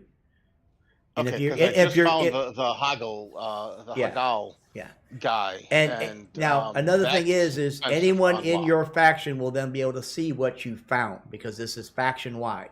So, it's if you're the IWC and you can find these people, then anyone else in the IWC. If you're part of the main guild with Spange and someone in that finds and goes talks to that, it then opens it up to everyone in that guild.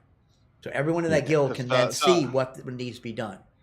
Stay in the desert on defense, but someone in your guild can go and talk to the person, see what they want. Right. Yeah, the Hagal guy wants 300 spice melange to unlock them. So yeah, and that's expensive. You know, that's 300 pieces of. Oh well, it's this 300 spice melange, which means plus 750 water. That's 300,000 spice dust plus the water to process all that. That's a lot. I mean, we went out there and yesterday there was 3 or 4 of us, and we went and hit a spice thing. We came back with 2 scout ornithopter loads. We got 31 spice melange out of that. That's it. Yeah. So these bigger ones are going to be tough. Yeah, they're going to be tough. You're either making big money on the auction house in Arcleen, or you are mining spice like a demon. Yeah, and again, that's where the spice harvesters with the carriers and all of that come in, because the spice harvester picks up so much more spice. I mean, if you watch the video that the devs did, they show an operation. The guy landed on one side of this thing, basically drove across at about half speed and just sucked up an entire a line like he was snorting cocaine, and zigzags. Yeah, and I mean, I don't know what the quantity was, but I know from just what I picked up with static compressors, he had to have thousands of spice in there. So one run, and he could probably pay for that at 300 spice melange. And the thing is as well is you've got to be organized to do that level of mining. You've got to be organized. Yeah. Anyone that's going to win Landsrat this week is going to have pushed so hard and having advanced technology, which is going to be rare, because this is the first farm week where anyone that full started farm on week, Thursday, anyone that started on Thursday is going to be closed. But I mean, we have been pushing and hunting. We've got multiple people doing west to get all of the J stuff, whatever you call it. The Gemini crystal. Out in the shawl. But then we're limited. I've been to the radiation so many times. I couldn't have kids anymore. I mean, no, I know, it's ridiculous. The radiation I've taken. Everyone's got doing their jobs and getting the resources and all that, and we still only just got an attack. We finished our assault on an literally yesterday. Yeah. So you need the radiated Mark IV suit to go into it. Yeah, and you. Do. You do. And it doesn't matter if you die, by the way, because you respawn. Yeah, you respawn. You got a respawn thing down. And if you got you set for vehicle respawn, you can respawn next year. If you got vehicle respawn set, if you're out and you're radiated and you die and the vehicle's sitting right there, you're going to spawn right next to your vehicle. You pick up your body, your backpack stuff, and go. The radiation pills do help. It kills your radiation, by the way. Yeah. Dying kills your radiation. Yeah, too. dying cures everything. That's the IWC way. Death cures everything. By fire. There's a lot. There's a lot to this game. All right. So that covers off Deep Desert in a high level Spange and Landsrat, realistically. But I mean, don't think that is your only goal. There is so much to do, and it's a sandbox. Yeah, there's so many things to do. Group players. I mean, we run around, and there's so many stories to find out. Because there's, there's the main storyline which they set us on when we got here, but then there's all these little sideline stories, and some of them are very interesting. Absolutely. All right. So are we wrapping up this? I think so. I think unless anybody else has got more questions. Sure. Yeah, go on. Go ahead, Jen. This might be an obvious question, but you have to be part of Atreides to do those things, right? You have to be part of a house. You have to be allied with the house to do it. Until your faction is allied with the house, and it only takes one person. The leader can ally the house. Once that anyone working in the faction can then contribute to those resources. So you'll see here I've aligned our house with Atreides. Yeah. But we have individual people that have aligned with Atreides, as you can see, because that was kind of our brief. So this is obviously our guild. You see there's still spaces, but we're leaving it for community initially and waiting for this weekend before we fill up. Also, the IWC is also the same way. Yeah, as long as the guild leader can choose which house. Now, another thing is, if who's our guild leader, Spange? Are you our guild leader? I am, and the Prime Guild is now aligned with Atreides. Yes, okay. And IWC, I'm the Prime on it, and we are also aligned with Atreides as well. Now, you also need to be aware, and this is not just for the people here, but for the people in my chat. If you decide to go, if you wanted to go, you went Harkonnen, and the rest of your alliance and your lance leader decides to go Atreides, the minute he takes the group Atreides, you're going to get kicked out of that guild. Yep. Atreides or bust. Yeah. Until we until we decide as a guild whether we want to betray Harkonnen. Sorry, betray Atreides. No, we don't. Now, remember, if you betray the Atreides house, you cannot go back. They will not take you back. Ooh. So if you decide to betray and go Harkonnen, you're stuck Harkonnen. Serious consequences. Serious consequences there. Remember those things. So. Sorry, I'm just stopping my stream because I'm going to try and rejoin That's my fine. Earth and stand in the queue and siege and all sorts of. Is there any other questions? Anybody not sure what to do? No, that was very useful. Thank you, guys. Thank you. That was very useful. I'm a bit late to the party. I'm not really inside a subgroup yet. Should I just stay with Spange and Johnny, or should I join someone else's group? Well, the thing is with groups is you can stay with me, Johnny, Kithrin, Kenator, or working from my base. But what I'm about to do is go and join D-Dude and Shinobi on either a deep desert run or a run of the power plant, and we're all one guild. And like the IWC, we're fixing to go to the deep desert now because when we've done this meeting, I'm going back to my stream. Well, because the stream's still running, and we're going to the deep desert. So try not to think as another beer. Yeah, try not to think as we're individual groups and you can't join outside of that. We are one guild.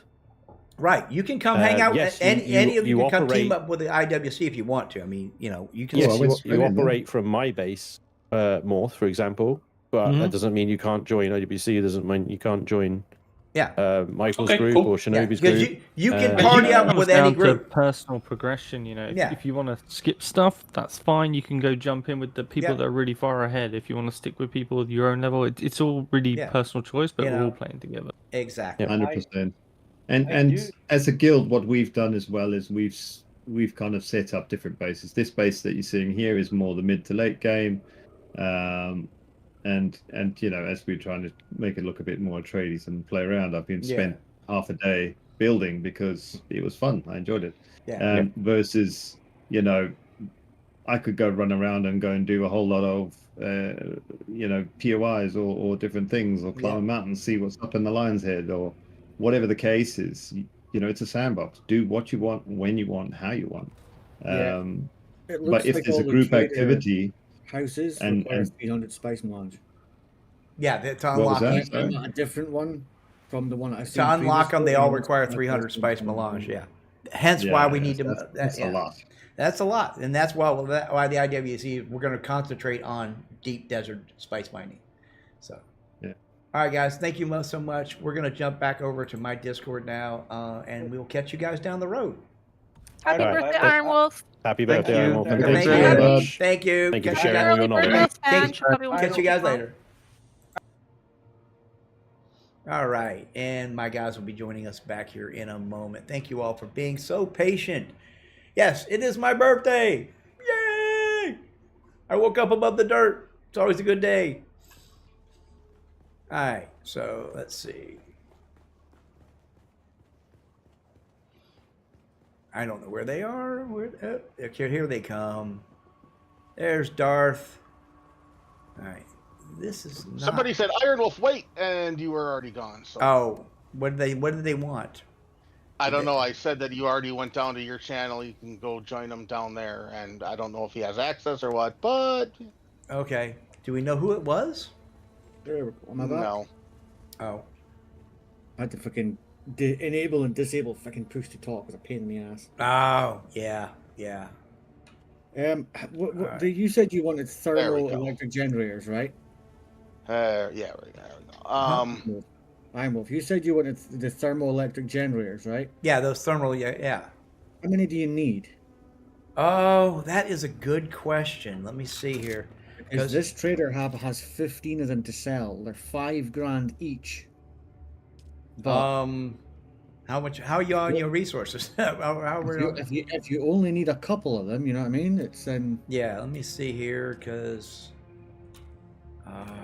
let's see. Fabricator. All right. All right. I'm not sure how many of those we're going to need right off the bat, because, well, right now I need to make the advanced vehicle fabricator so we can start making the ornithopter and all of that.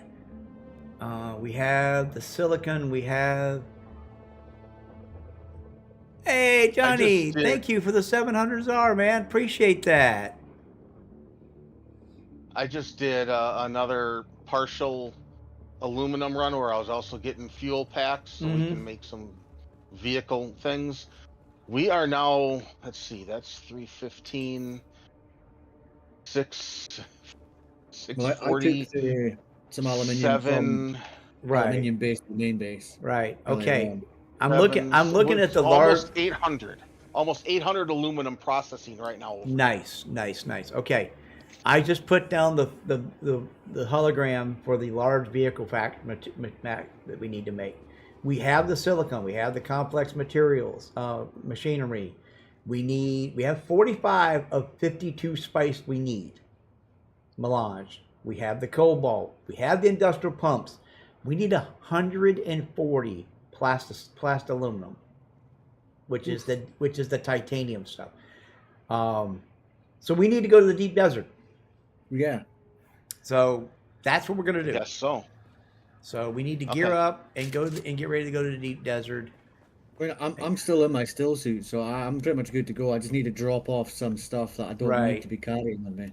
All right. I'm looking for the tier 5s. Where are all the tier 5s? I haven't touched anything, so I can't tell you. Yeah, the Mark 5 ornithopters. Oh, well, I've still got my one.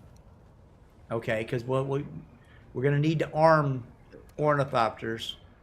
We're going to need at least one with cargo. Yeah, we need one with cargo. All right, so I've got, this is a tier 5 here that I've got. Okay, it's got a cargo module on it. So the question is, or do we just want to or do we want to risk it and take all cargo modules, or should I take the assault with the missile launcher on it? That way, if someone gets shut down, we can pick them up at least. Because I could always, well... Yeah, I think an assault, because it has a spare seat, like you said, just in case somebody does get shot down, would be smart. Right. And then the rest of us... Well, you'll be doing Overwatch, so the other 2 scouts could do cargo. Right. Right? Or other 3. And just get as much as we can. Because there's 4 of us here, so we could take... How about I put missiles on mine, you take the assault for backup in case you need it, and you've got the 2 for cargo. Okay. Yeah. All right. That way we're covered for pretty much any eventuality. Pretty much any eventuality, right. Okay, I need to unload my backpack. I've got a bunch of stuff. How did I get all of this? I have 100 spice sand in here, too. I don't remember picking up some of this stuff. I must have gathered it somewhere. I'm not sure where. All right, so let me clean up my inventory, and we'll get ready to go make this run. All right. Headed back to main base right now, so I'm just letting that aluminum process. JK, you know where that missile launcher is, right? Yeah, it's downstairs in the boxes, yeah. Right, okay. I'm also going to run us off some more rockets, because it's 250 rockets per load out. And it's 1 duraluminum, 10 fuel cells makes 10. So let's see. I'm going to make... let's see. Let's make another 100. Well, apparently I can make 64. So we're just going to make 640 rockets. That'll use up all the duraluminum we currently have, but we need missiles. All right, and while that runs off real quick, I'm going to make a quick bio break because I've been sitting here drinking soda, talking in the chat and all, and I got to go to the bathroom. So I'll be right back, folks.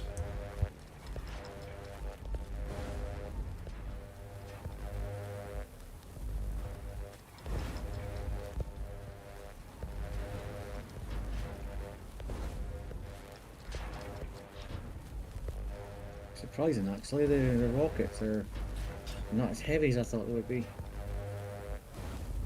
Ah, yeah, fuel. I should refuel my vehicle before we go, because that was a big concern last time.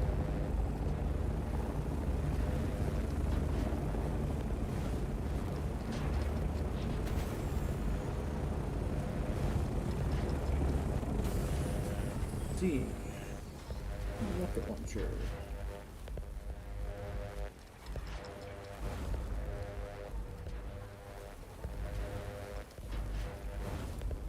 I am not going to be able to make the other stuff I wanted to, but that is okay.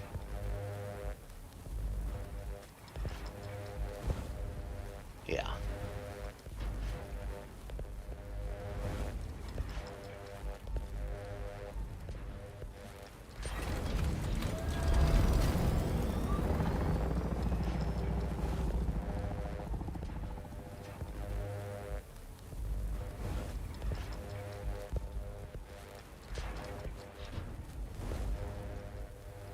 All right. I don't know where the Mark V's are, so I'm.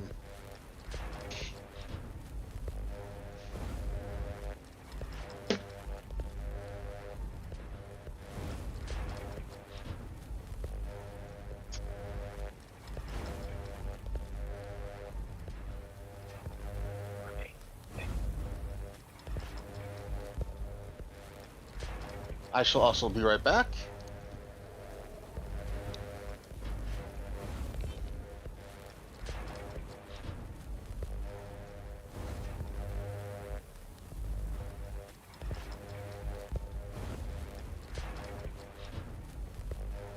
All right, I'm back.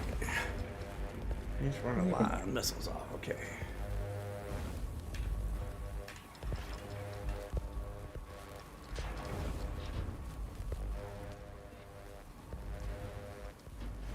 Oh, thank you, Stuart, for the 5 gifted members.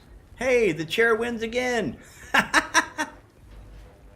right, let me go put these in this box up here. I'm going to put the extra missiles in the fuel box here. I need to empty my inventory out. Talking about me? Are you talking about me? Are you talking about me? Oh, are you talking about me? Oh.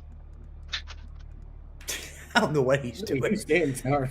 What is going on? What is your problem, Snarf? Snarf is having an issue. He's apparently having an existential moment here. All right, let me empty my inventory out.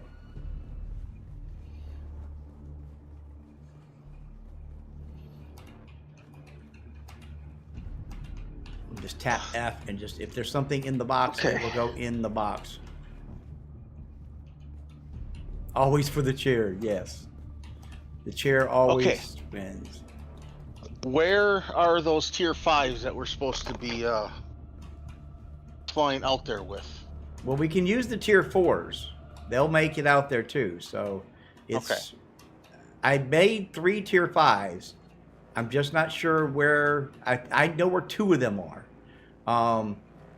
There's one of them sitting next to the assault. If you want to use it. Which reminds me, I need to. Okay, we got missiles being run off.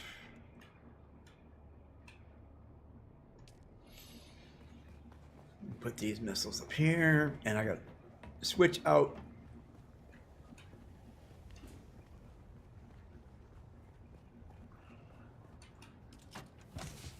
All right. So there is. All right.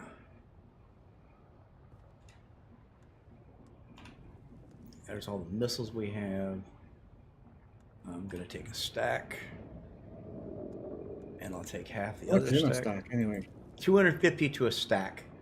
Okay, so I've got one stack as well, and okay, because I just took what was in the box, so I figured you were making more. So yeah, I did. Actually, there's a stack and a half left in the box. Actually, you know what? Let me put that back. So there's an extra 140 in the box for you, so I have 2 stacks now. Okay? Okay, I'll just on my way back, I'll grab them. All right, so now I got to swap this out, which means first I got to get the... Nope, not get in it. I got in it. All right. Now this machine is slower than the rest of them, so you guys will have a speed advantage on me. It's bigger, it's heavier. It's bigger, it's heavier, it's better armed. But the thing is, with 2 of us being armed, if they go after one of us, the other one can then shoot them.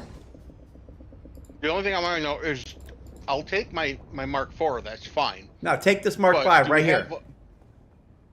Take the Mark V, it's faster. And it has better armor. Your survival... Well, I was worried about the what you call it, cargo. The cargo on the cargo is the same on the Mark V as the Mark IV because it's a Mark IV cargo container. Well, that's what I mean. Do we have access to a Mark V cargo? There isn't a Mark V cargo container. There's not. Okay, No. never mind then. Okay. No. Where did you put them? Which one is this? In the assault in the one small right box. here? This is the assault. This is the one you're flying. That's a tier 5 with the cargo modules on it. It has a tier 4 cargo module because they don't make a tier 5 cargo module. Which is stupid. Yeah, I know. It should have a tier 5 cargo module. I should probably make sure I'm full water before we actually leave. Yeah. Tank off your water. Make sure you have everything you need. Rockets. And... Okay. Rockets in there. Okay. I don't think I can put more than the 200. Yeah, just the 250 rockets at a time. All right. So now I need to make sure that I... that should be good. I have my compact compactor Mark III, right? Yeah. I don't have... Can I... Let's see. Wait, was the Mark IV compactor actually steel? Let me Or see. Just regular aluminum? Let me see what I can make you. If I can make you a better compactor, well, you need a better compactor. We need to get all of the manufacturing upstairs or something because... Yeah, this running back and forth is starting to drive me crazy because, I mean, okay, I can make you an industrial compactor.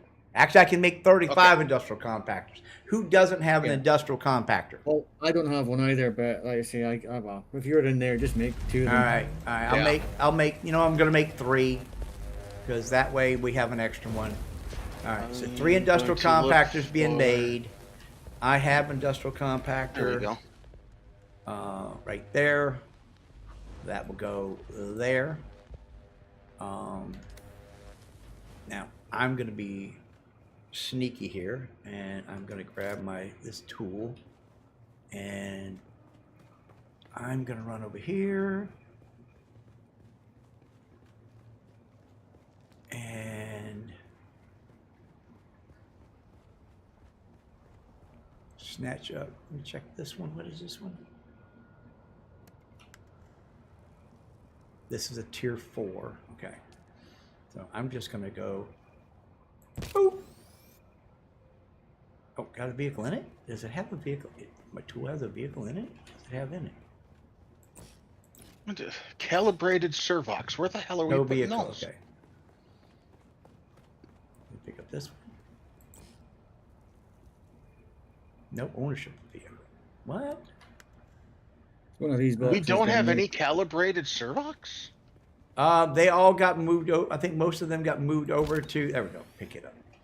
Got moved over to the other base. Okay, yeah. Oh, put them in this box. So the other servox are in there, so just pop them into that one. And I think I lost my ammo when I dumped all that. I don't know which way you were facing. I'm looking. Those are all grease, JK. I didn't see where you were. Okay, I'm not going to need the blood extractor. This one here. The one that I've got open. Okay.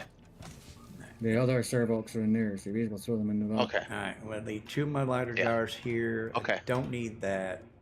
Leave that there. I'm not going to need the blood bag out there. I will take the welding torch. Awful supplies don't need to go. That's a good point. I'm gonna. Do we have an empty? Yes. Right on the end. We have. Dew Reaper doesn't need to go. I do need to find where the hell all my heavy bolts went.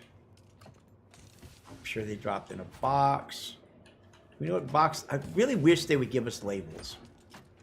I know. Labels would be so handy right now. Because, you know how many boxes we have in this place?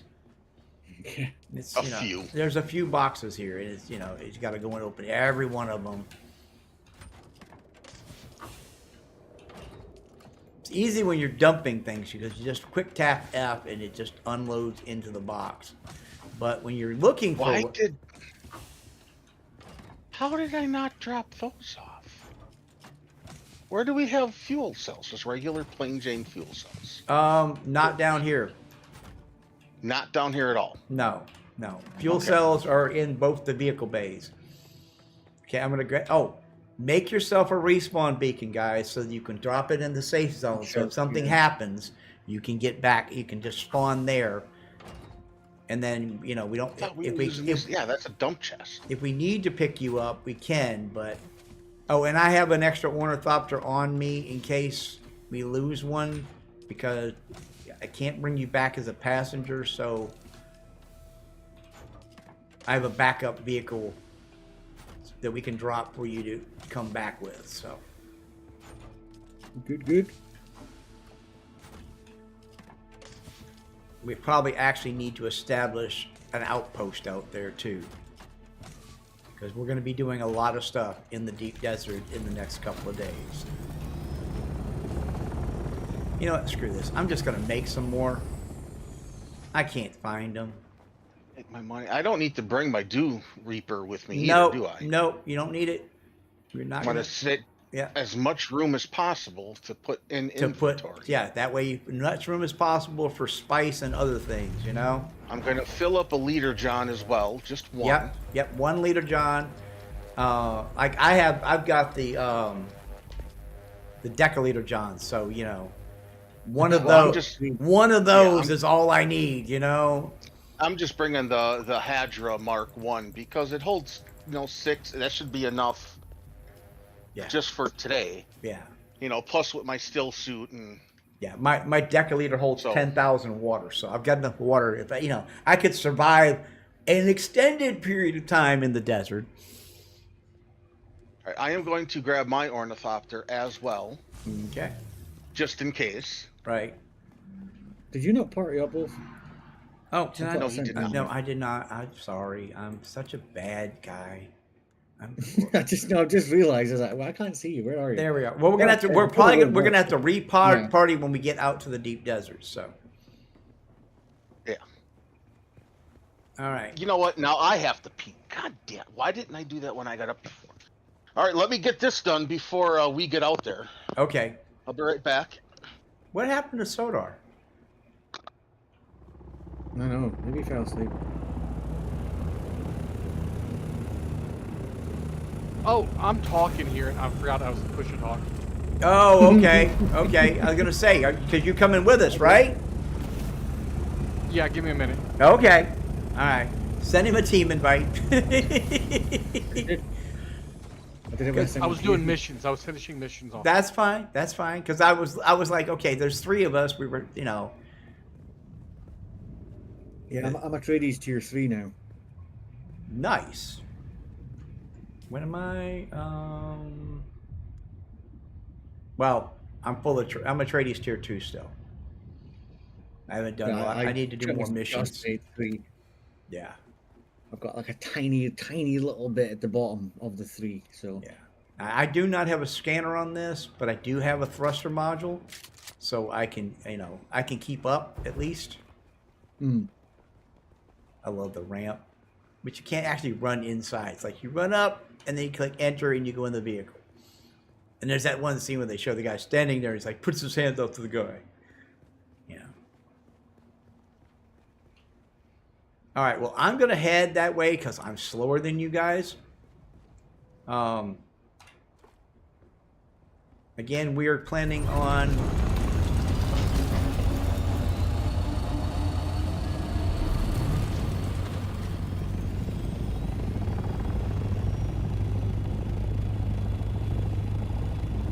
Does look cool, that thing. Oh, it's big, boy, ain't it?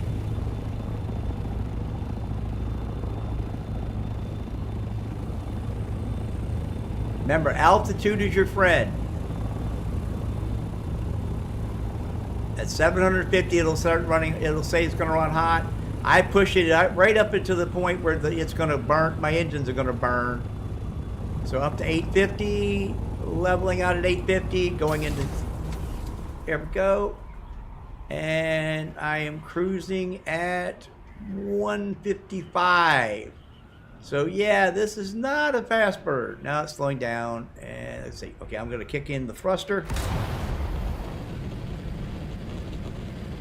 And this generates heat, so. Yeah. I can control the speed that I'm flying at by just making sure I don't go too steep a dive. Yeah. All right, we're headed for the border. Come meet us. Okay, hang on a second. I don't like the look of the wings on this. Yeah, you may want to bring a repair tool with you and some welding wire. I have. Because if you take damage, you can do spot repairs. Yep.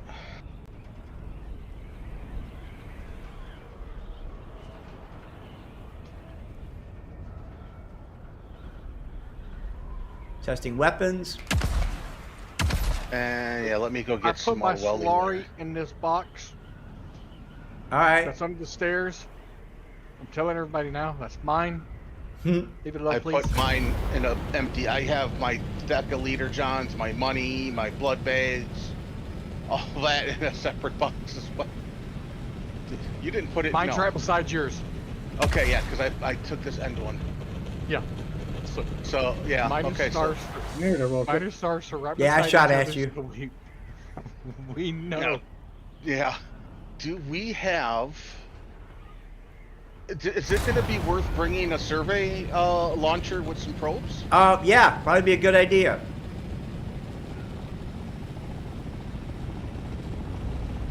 All right, I'll meet you guys at the deep desert. Okay. I'm looking for some more welding wire. We have some pre-made, don't we? I don't know. I usually make it as I need it. There's no sense of making a bunch of it ahead of time. Though I think I made a bunch the other day because we had a bunch of scrap laying around. Yeah, I thought I saw a whole shitload of welding wire somewhere. I just don't know where. Oh, I know where you saw it. You saw it at the aluminum base. Yes, I did. That's right. Because there was a box full of scrap, and we don't really need scrap at the aluminum base, so I went ahead and turned it into things we could use. All right, this is the deep desert.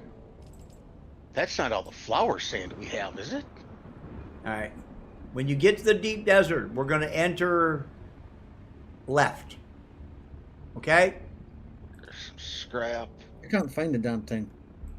Go to the overhead map. Go click map. Click on the deep desert. There you go. There you go. All right. Which one we got? We're going to the left landing zone. All right, I'm connecting. Yeah, I'm connecting too. We should end up on the ground close to each other. I'm on the ground. It says I'm still in the party. There's you. There you are. Hey. Okay, see, I can't see your party and can't see your number now. Yeah, we're gonna need to reparty. We're gonna need to reparty. Looks like I go to the east. That's the fastest way to. All right. I think you need to leave the party, IronWulf. Yeah, yeah. Well, I was getting warm, so. That's a good point. I should probably jump in, mate. All right, I'm waiting on party invite. Clint. All right. All right. So we are currently in section A3. Third person. Who is that? Well, it's not me. Oh no, that's another assault. Yeah.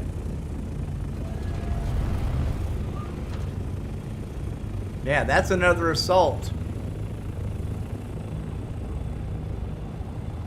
All right, we should set up a base of operations here and someplace to put down things. Let's see. We could also run the. What about up on top of here? That would work. Well, look, that guy. See where that guy went? He just landed in that base up there, or he's trying to land in that base. Where are you? You are.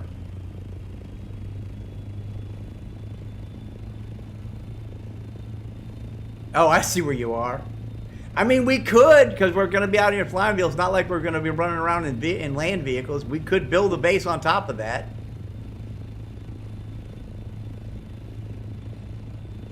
We'd have to gather. I mean, there are plenty of materials here to gather.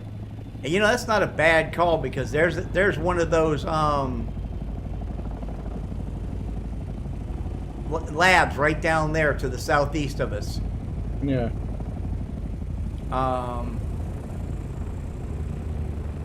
Though if we built on the ground, we could technically bring bring a vehicle out here to harvest resources to build. This is true. Yeah.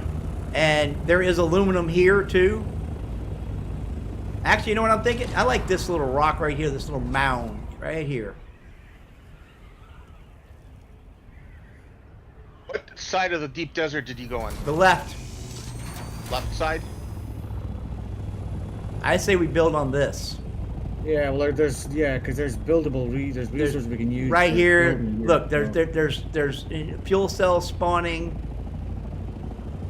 There's aluminum right there. There's rock. Yeah, see, there's fuel cells there. All right. Eastern shield wall is where I want to go. Wait, there's only... You want to go to the edge of the map.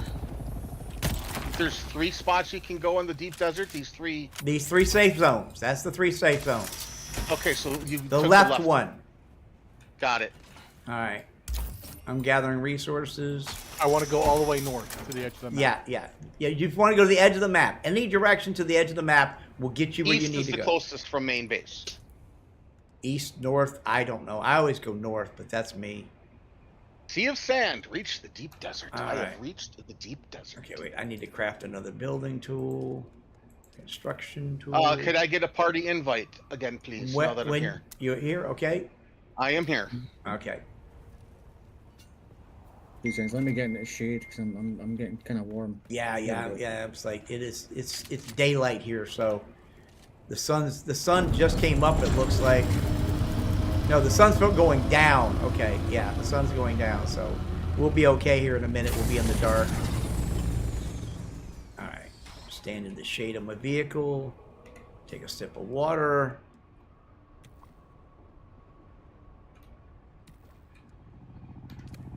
All right, 7. Well, this is you guys right here? Yeah. All right. Let's see. All right, we have sub feet down. You can always sit in the shade of your ornithopter too. Yep. All right, we're gonna need materials. I'm gonna start laying out a basic building for here. We need to start gathering materials and start getting this built. Stone for building. All right. Just give me a sec. I'm just working on getting some. See, this is the great thing is you can put a hologram down and they can fill, the other guys in the group can fill the hologram. So you can very quickly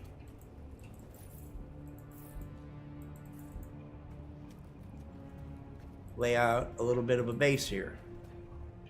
I would have brought my construction tool. Grab some scrap and make another one. Oh, that's right. It is that easy to make. It is that easy to make. It's only a little bit of scrap. I keep forgetting that.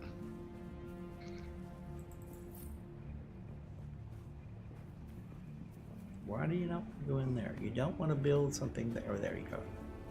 Come on. I don't want to grab that. That's aluminum. We need regular yeah, rock. we need regular rock right now.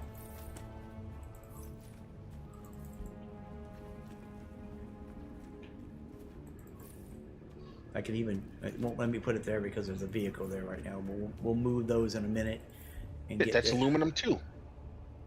Where's your building? Where have you started building? You got a building tool?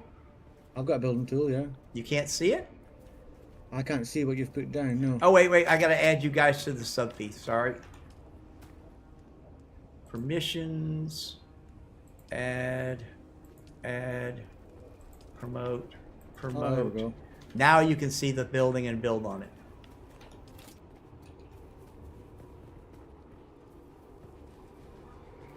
Oh yeah, there we go. Come on. See, sometimes it's a little picky on where it wants to gives you the hologram. The great thing is once we get this built, we can actually blueprint this, and then we can rebuild it. Aluminum. You might need to take a little bit of a trip. Left side, right? Really? Yeah, left side. Are you in the deep desert, Sordor? I'm heading to the deep desert right now. Okay. Yeah. Let me know when you're ready and I'll send you a party invite.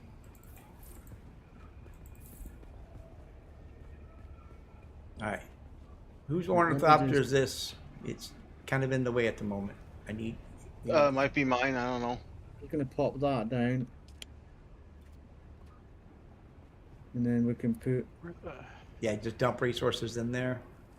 That's just basic resources stuff. So we've got the like fuel cells, scraps, salvage, plant fiber, and stone. So obviously everyone should be able to use that now for building. Right. So I just picked mine up. I didn't see the point in leaving it sitting there. There you go, moved. Thank you.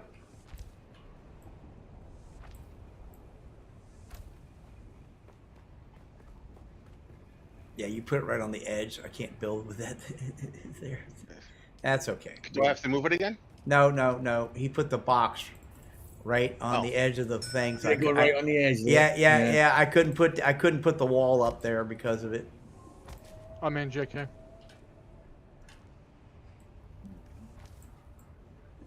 So you can build so quickly here. Gonna need some copper, so please we'll grab a little bit of that. Alright. I'm gonna have to move this box. Let me go ahead. Another thing I love about the way things build in this is just go to move, pick the box up, slide it in, re-drop it back down, and it's where it needs to be. Don't have to empty it. No, don't have to empty it. I love that. That is such a good feature. And the fact that you can move like almost anything like that, you can move Well,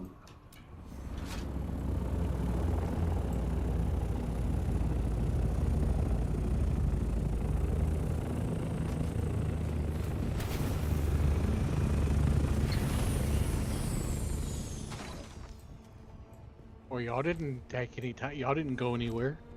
No. Yeah. Right at the entrance. Yep. I mean, it makes sense. You know, we build it close to the entrance. That way it's there. It's not like it can be attacked or anything, so... Yeah.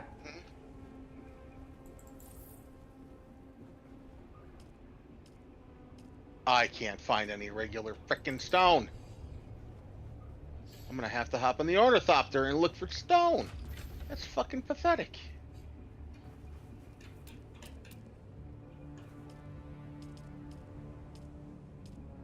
Well, there should be plenty of it about.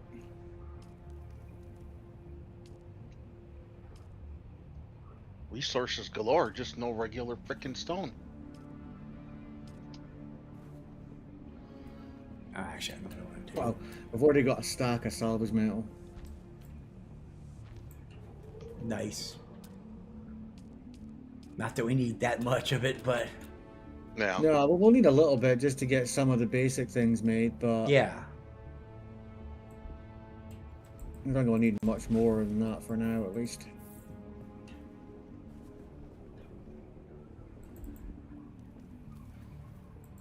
Oh, Yeah, I'm outside the lane claim there. Okay.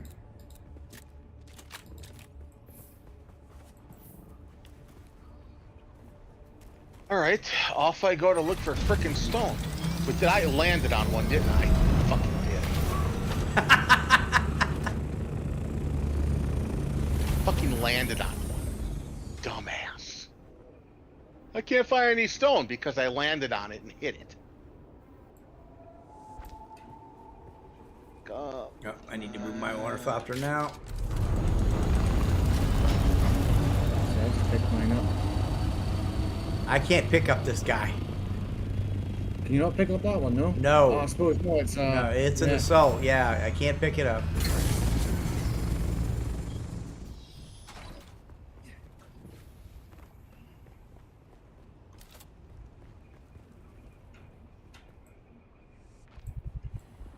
Oh, I was afraid of that. It won't go quite that far. Okay.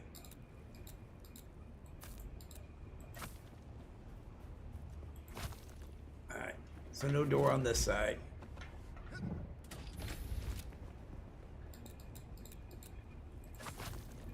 Take that out.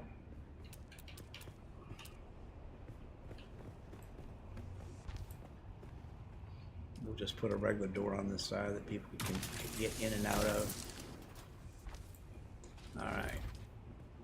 Now, I personally like my garages to be at least 2 stories high for headroom because the buggies are tall. So we're just going to build that like that.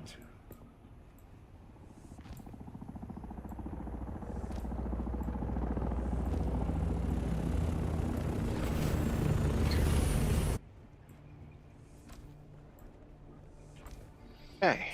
The chilling and building stream with the IronWulf today. On his birthday. It's my birthday. It's my birthday.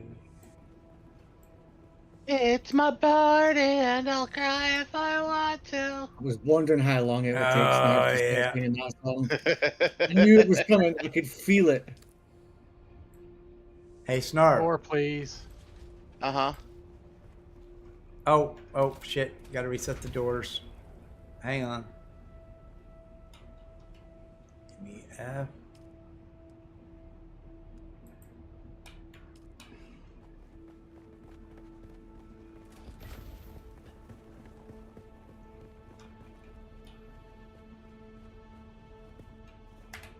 Come on, give me. Where's the. There it is. F. Set that to guild. Need to add Sodar to subthief.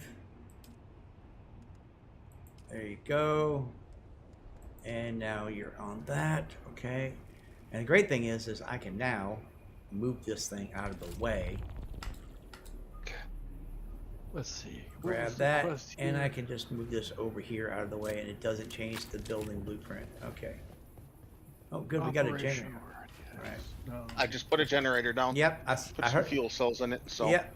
All right. 7 walls, 4 roofs, and 4 foundations.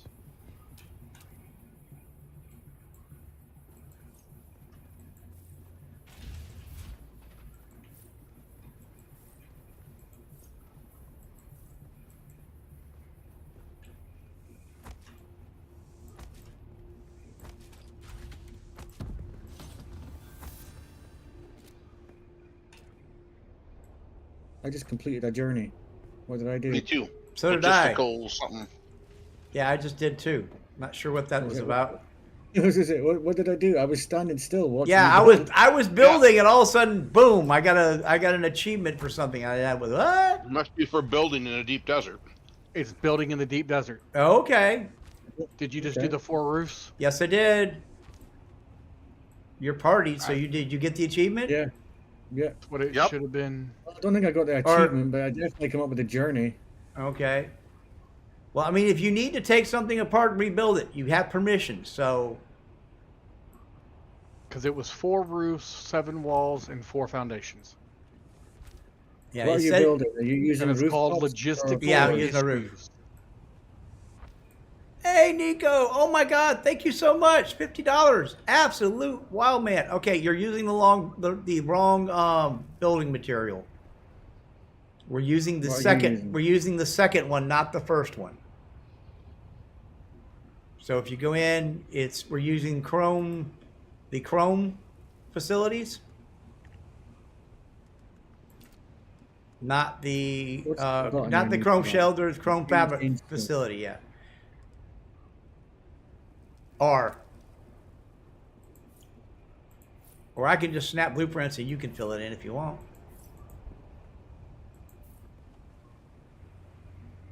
Thank you so much, man. You have no idea I don't think I've got that.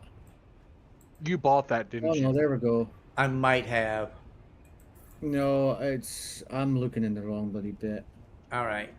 Well, I put up the holograms. Fill them in. Fill them in. All right. And now I like windows on the second level. That is the garage. This is going to be basically going to be a hangar. Because we're really not going to have processing here, so there's really no need to. I mean, we have minor processing here. Oh, the Chome facility. Yeah, the Chome facility. I like it. Yeah, I was going to ask, the only processing we're going to need here really is ore, right? Basic ores that we're going to, And fuel, to make fuel packs for the vehicles. Right. Yeah. This basically is going to be a garage and a hangar is what it's going to be. Actually, you know what?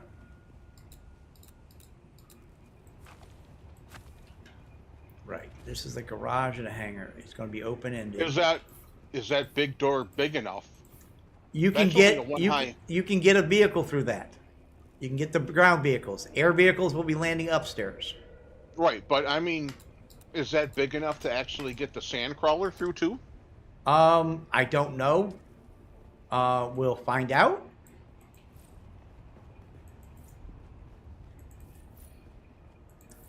Oh, Chome Shelter and Chome Facility. That's what it is. Right. So you like Chome Facility. Right. Damn it. There we go. Ooh, there goes somebody into the deep desert.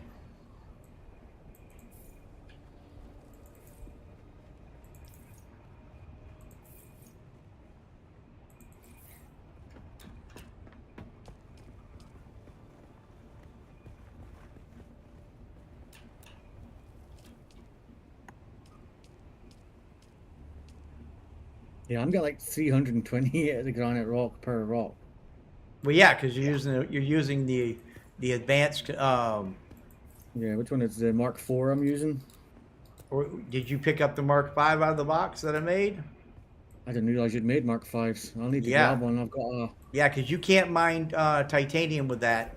No, I know, but I didn't realize you made them 5, so I'll grab them when we get back.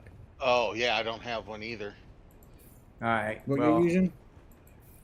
I'm just using a 4 as well. That's a 3, isn't it? 3.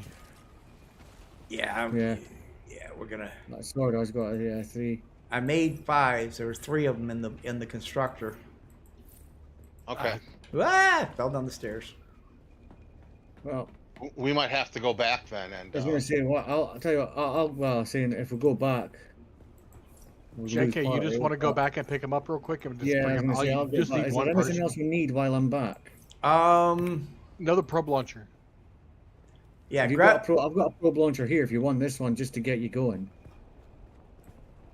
Do you want this one? Oh. We'll probably need one. I brought one with, so I'm good on the probe launcher.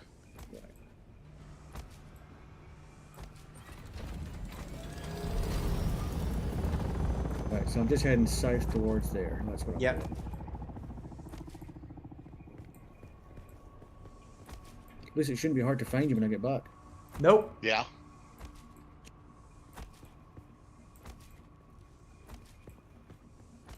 All right, and that is the basic building. Are we gonna? We're put not. Up a, no, we don't need to. We can, but we really don't. It's not necessary. We're technically, we're unsheltered and we're sheltered here, so we're sheltered under here. If we park the vehicles in here, they'll be safe from the storm. I say, there now it's sheltered. Yeah. But if I go over here, yeah, So let me see.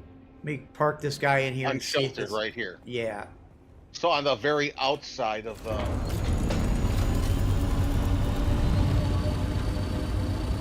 Still saying unsheltered. There, now it's sheltered.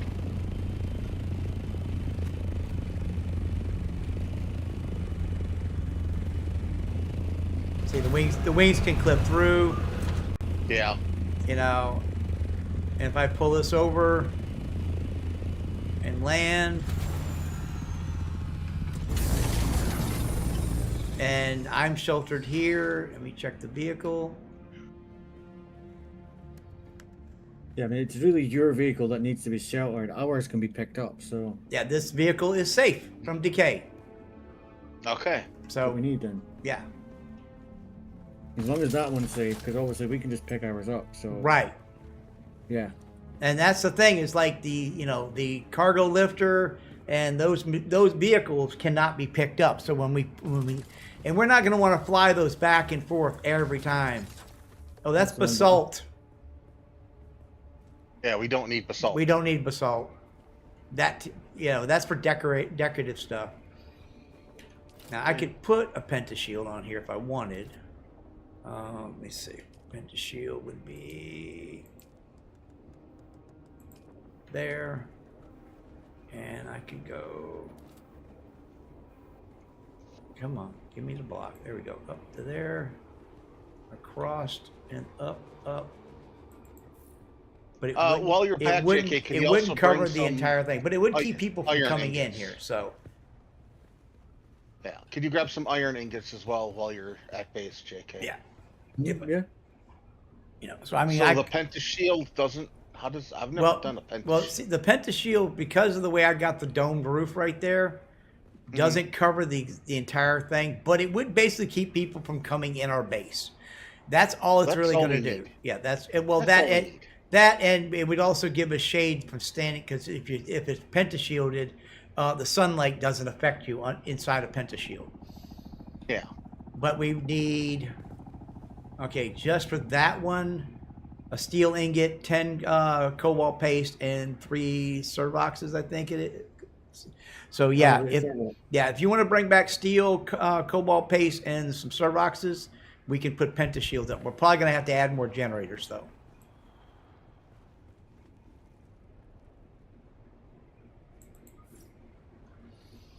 You want to put some stairs at this door? Yeah, I can do that.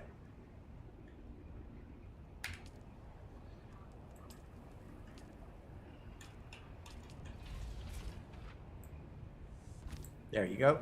Now there's a set of stairs here. There we go. But just like that, we have a little bitty, and when we could bring out resources to build, larger containers and all that for storing materials that come in. That's why I asked JK to bring some iron back. We'll just do the chests instead of the smaller ones. Yeah, but and this is what you're basically going to see scattered out all over this place, is little buildings like this where people can store their vehicles and other equipment. Right, still. I thought I made heavy darts. But apparently I did not bring them with me. Okay. That just... So if I take 20 cobalt paste, that's for 2. Yeah. There's only 1 on each side, right? Right. I'll need 6 calibrated servox. I think it might take more than that, because I believe that's... Let me check the price on that.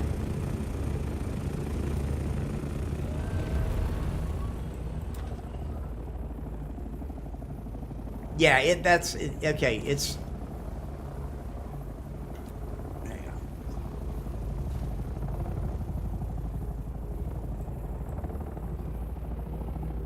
Yeah, it says 1 steel, but I believe that's per square. Did you spot your chat? What? Oh, yeah, the $50? Yeah, I spotted that. Yeah. Yeah. Very generous. Yeah, Darko's very generous. Very generous. All right, Alice. You have a good night. Night, Alice. Night, Alice. Night, Alice. Now entering Sector A2. I'm in a different sector. Yeah. Probably don't want to do that. Refineries, are they? Ingots. They're probably still in the refineries. Probably still in the refineries. They don't dump into the boxes until its storage is full. I kind of wish that it had less storage so it would dump sooner, or just we should be able to set it so that just say I want this dumped in this box. I don't care if it only made 20 of it. I want it dumped in this box. Right. You can do that. Well, we can set it to dump in a box, but 11. But it will. No. But all you need to do is fill the slots, right? So you just fill it where you build 4 things, split the stacks, and then everything should go in. Okay. Although, admittedly, if it's the same item, the same type item, it might just go into the same thing. It might. So if we were to get the refinery to build, say, if we were using the refinery for aluminium, for example, so we'll tell it to make some copper. Aren't they just putting 1 coin in each slot? Because you can't place things into these. Yeah, you can't put one in a thing. Yeah, it'll place items into a refinery. Yeah, you can construct items in a refinery and they'll fill the slots, but for whatever reason, you can't put stuff in. Oh, I bet you that's why the construction thing was full of scrap metal. Oh no, maybe you can. They filled the inventory full of scrap metal, which has no use as an output. So then it then automatically dumps to the boxes. We'll have to double check that. Yeah, that may be why that was done. I wondered what was going on. That Michael may have done that, because he knows those kind of things. Right. So I've got 11 steel, 6 calibrated Cerbox, and 20 cobalt paste. Okay. And I've got, 114 iron ingots? Should be enough for. Yeah. That's all I can carry, really. That's fine. Yeah, it's what we got right now, so we just do what we can with what we got, and we'll make improvements on this over the week, bringing equipment out. But remember, most of this equipment we're going to need to pick up at the end of the week. Sunday night, Monday night, I think it is, or Sunday night. I forget which night it is now. Before the restart. Monday night we would need to pick it up because it's Tuesday reset. Tuesday, right? Tuesday morning reset. So Monday we're going to have to come out here and pick up all anything that's like expensive. If it's iron, maybe steel, I'm not worried about it. But like anything we bring out here that's made of like duraluminum or anything like that, for like refining purposes or something, we're going to want to pick up. Like I see bases out here with passive water collection on them. I don't want to have to bring that stuff out here every week. This is a stopover. Yeah. You bring fuel here, you put some boxes down, you make runs out to the deep desert, you grab materials, you bring it back, you store it here, you fuel up, and you go back and do it again. And then when you're all done, you put it all in a big hard cargo box and you take it home. I can change this out and I left it in the box. I can change out the missile launcher for the 1,000 cubic thing, and we could gives us an extra 1,000 space to carry resources home.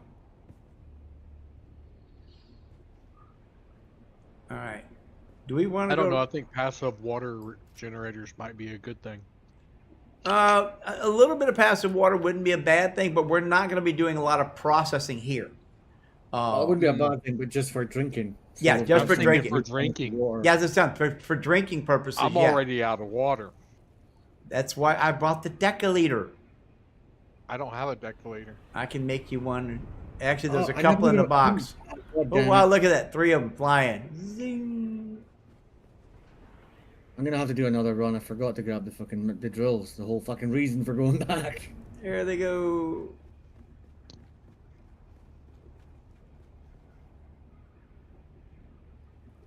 Yeah, the deep desert is busy today. Yeah, it is. I think they're looking for. Well, I mean, it's the beginning of the week. Everybody's looking to get that, that spot. Mm-hmm. You know, the desert wiped yesterday, and this is the early on. Everybody comes to the deep desert. Everybody's setting up. Everybody's trying to get some resources. You know, get set up so that literally they're preparing today over the week so that Friday and Saturday they can come out here and pound out what they need to do so that they can try to win the lines rod. Get some water from you, Wolf. Yeah. Hang on here. Inventory, and we should have been able to make copper there, so we should be able to put in a tank so that we could share water easier. Yeah.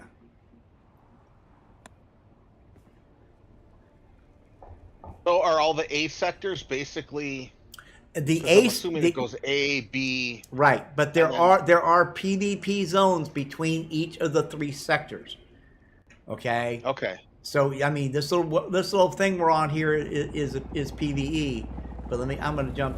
You done with that water bottle? Yeah.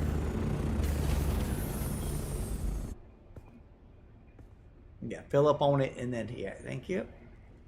Yep. All right. Let me go show these. I'm gonna show people something here real quick.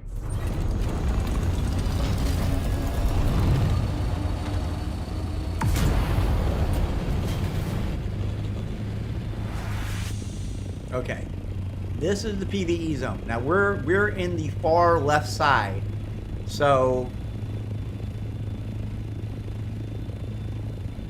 hey Starbolt, thank you for subscribing. Welcome to the channel. Welcome to Dune. All right, so I'm gonna fly over here.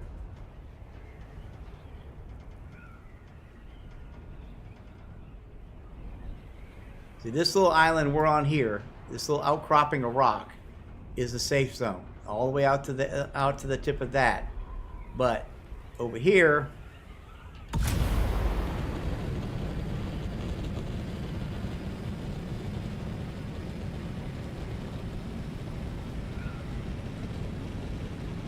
that little section of desert, section of desert right there between this outcropping and that outcropping, that's the PvP zone right there. I fly out here, I get to a certain point. Without power. There's the wall.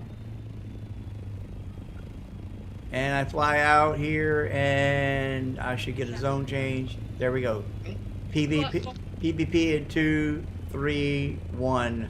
I'm now in PvP, in the PvP zone. That's how close it is to the edge of the map. So between these safe zones is a little PvP area.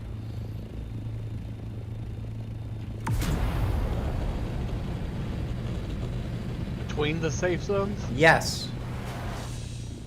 Yes. Oh damn! Right, there's 2 generators down now. Mm-hmm. We're at 150 of 150 because we've got the 2 shields up. Right. Yes. The penta shields burn a lot of power. They do. Yeah, I mean, I've got a small ore refinery in. Right. But that's it. Yeah. So, I'm making the copper that we've got. So you can make some water containers? Yes, I can make a couple of water tanks. Right. So. Yeah. Because that way, then, like I say, we've both got the decalator, so we could just bring water over, drop it in here, so that it's here when it's needed, so people can drink. Yep.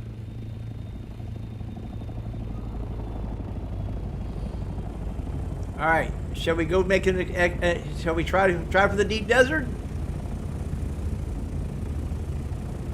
or do we want to run the PvP ship here in the air in here? We need titanium. Let's put the PvP ship in here. Okay. All right. So the PvP ship in here, I think that's over there. Yeah, I think I see it right over there. I think it's here. Yeah, there it is. I see it. The Hyperbatus? Yeah.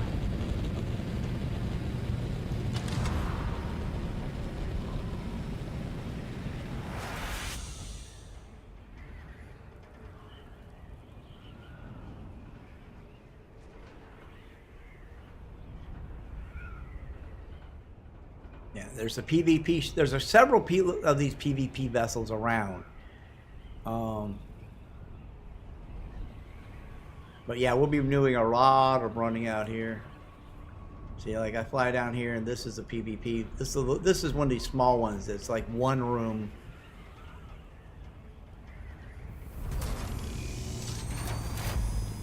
See, I'm in PvP now. I fly over here and land, and I'm out of PvP. So the PvP zone is actually really small. Shield up.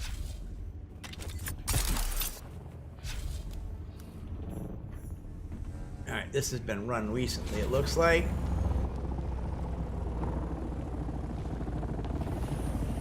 Yeah, this was run recently.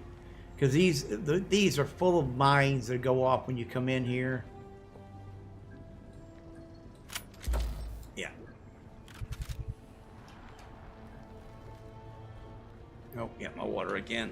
God, water. The thing it is, the deep desert is higher temperature, so you burn through water a lot faster.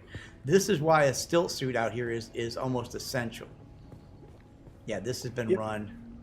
This was hit earlier. So, my mic was muted, of course. Yeah. All right. We'd have nothing in it. Yeah, there's nothing in it. We'd have probably a better luck running the lab to the southeast of the base. So let's go there. All right. What do we have in A1? We have lots of wrecks. Holy shit. Well, not lots, but 2 wrecks in A1. There's a testing station in A2 along with a wreck. Mm-hmm. Right where, oh, that's right by us, yeah. So yeah, the testing station is to the west of us. Yeah. No, yeah, that's in A2. A3, where we're at, yeah, there's one testing station to the southeast. Mm-hmm. There's also a wreck. 2 wrecks. So which one are we going to?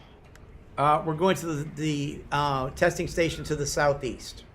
Okay, so 185. Yeah. They throw a marker on that. We're going to need to bring more. I should have brought more fuel. Yeah, I'm pretty low on fuel. Yeah. Not going to lie. I've got some spare fuel.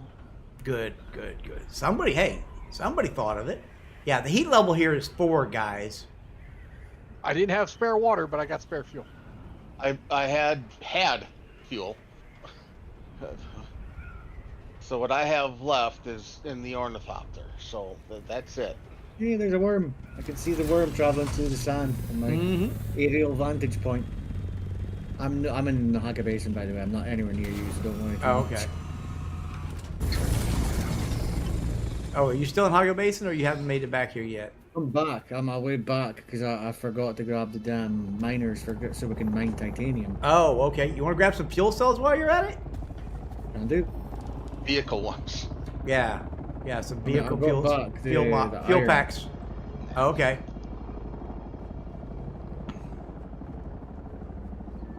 I haven't been in this testing center, so let's see what's in here. We need parts out of here is what we need. So yeah, we're gonna be doing a lot of this, running through these POIs in the next couple of days, gathering resources and doing all that kind of stuff. Trying to get geared up. I was hoping to be doing spice mining with a full-size harvester today, but that's not going to happen. But by Sunday, we will definitely be ready to go mine in the deep desert. All right. The good thing about this is because this is so popular right now, I'm running through here pretty much unassaulted. There's nobody here. Everybody's been killed. Of course, everybody's probably going to spawn in on me. But so where did you leave the drills? They're in the constructor. It's a survival constructor, I believe. No, I can only see the industrial static compactors. Okay. Oh, it's storage. Looking at storage. Oh, you know what? It might have been only the compactors I made. I might not have made the drills. There we go. There's those thermal coolers. Oh yes. Oh, give me some heavy bolts. We definitely need those. Yeah.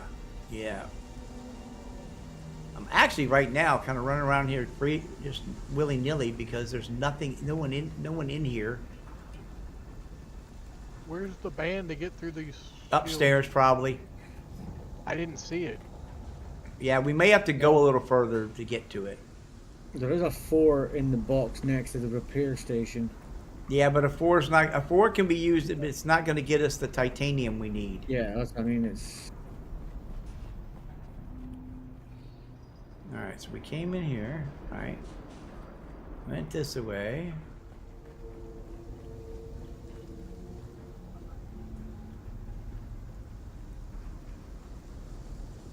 Oh, the other side of the stairwell. There's a passage.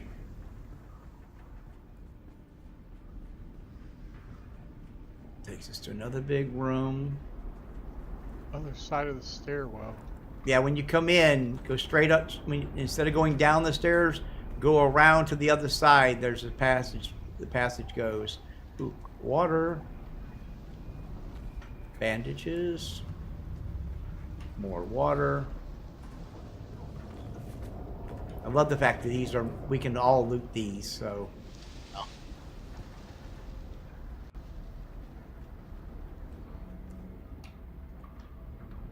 Refill my liter John with that water.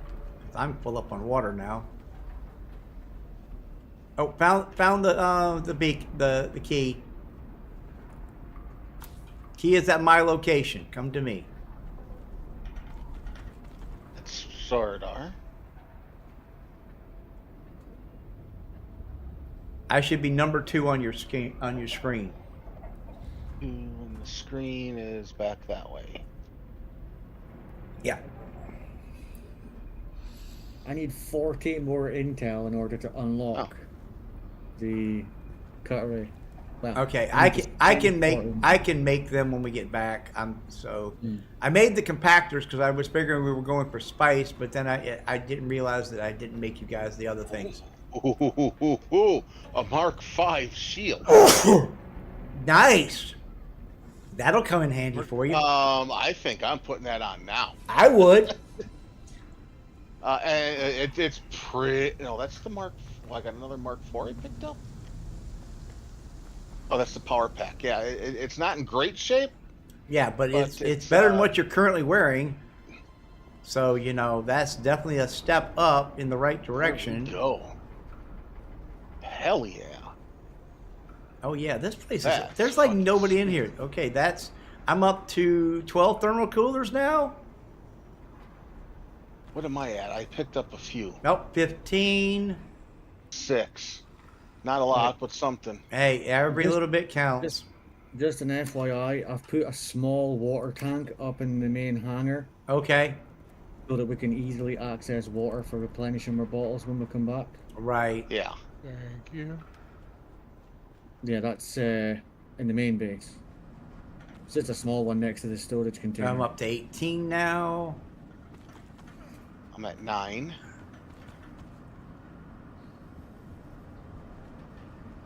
See, I need those thermal coolers to make the drills. Yeah. Yeah, you need them for the Mark V cutter ray, don't you? Yes, I do. I believe so. Oh, Intel. I think we bought Intel. Gimme. Where did you see Intel? On this table over here. I went down the spiral stairs. Yeah, I'm down. I went through one of those doors. Maybe you went through because there's 2 doors. Okay. Maybe you went through a different one that I did. Let's see. Who's this with? Is that the one that we already did? No, he went through the other way. He didn't go through this way. Okay. He went through the wrong door. What's this? No, because I was gonna say if double we already sealed still tent. If we already did that one, you won't see it because you've probably already picked it up.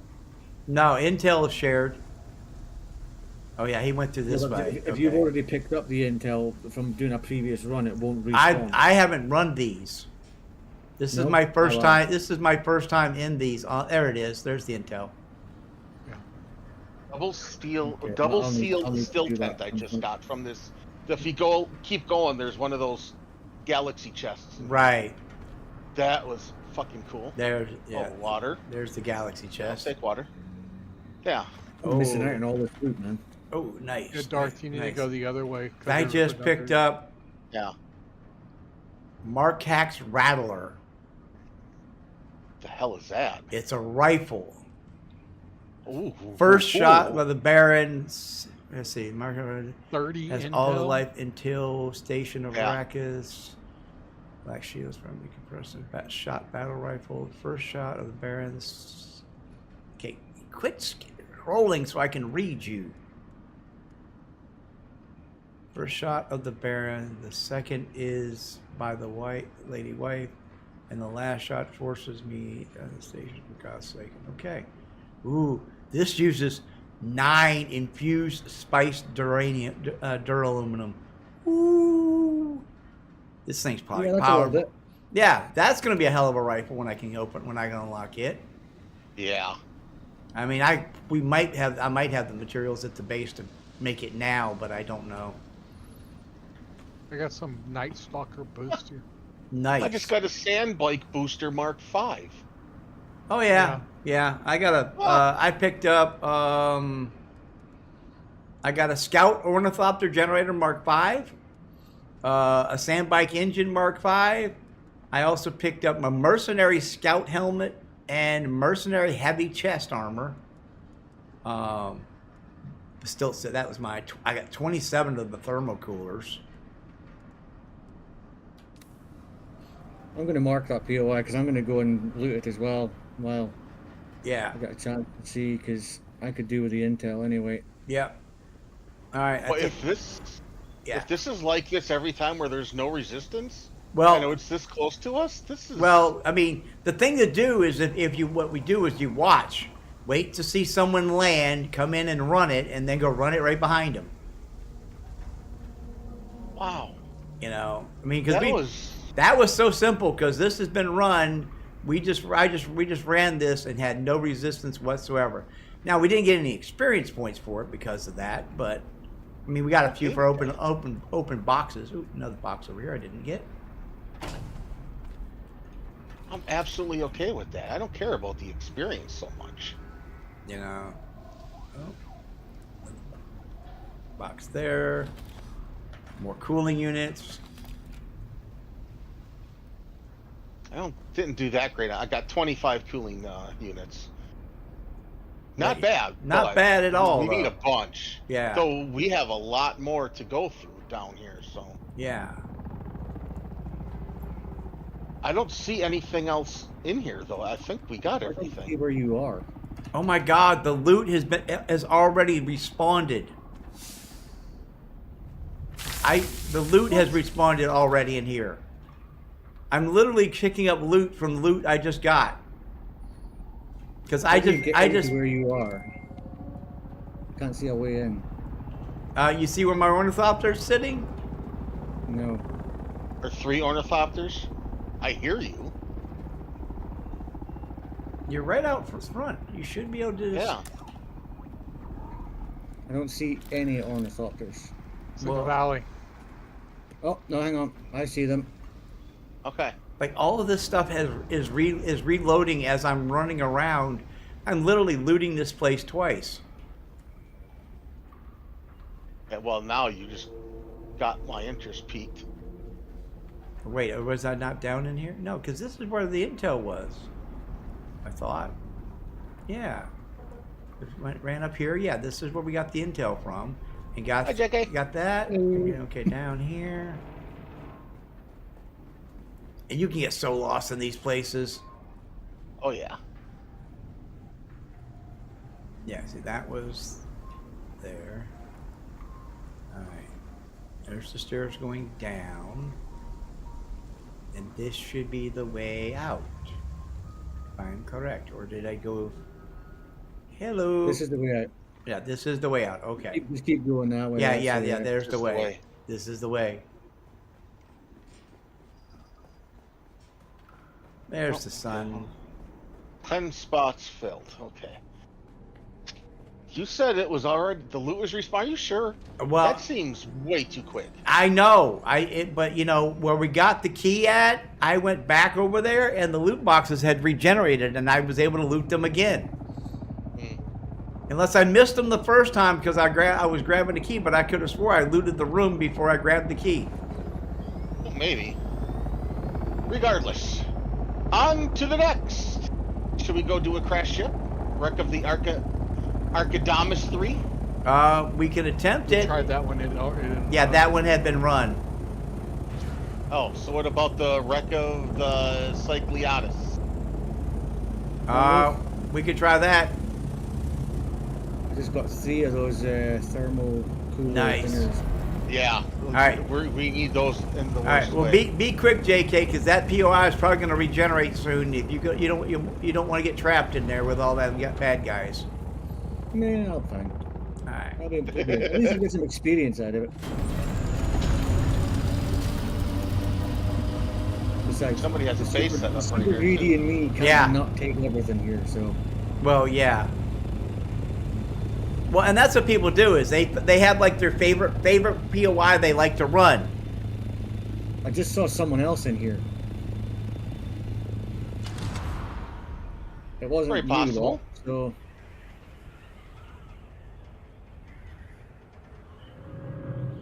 I see that guy's got he's got advanced power generation on that base. Yep.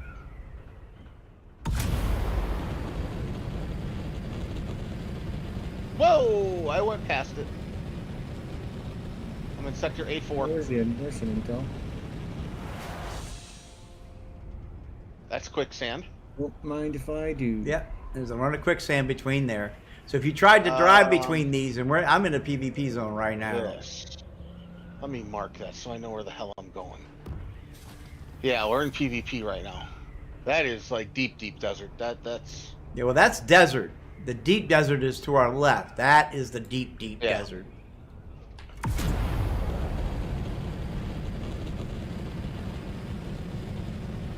Okay, so what the hell did I just get? Collapsible Dew Reaper Mark V.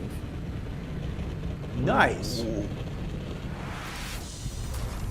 It's a duraluminum ingot build. Oof. And it needs 12 of the spiced duraluminum dust. Although I did just get 18 of said dust. Yeah. Nice. So I'll be back in a few, guys. I gotta go to the bathroom. No problem. So I'm heading out of the desert. Well, go to the base. You can stay at.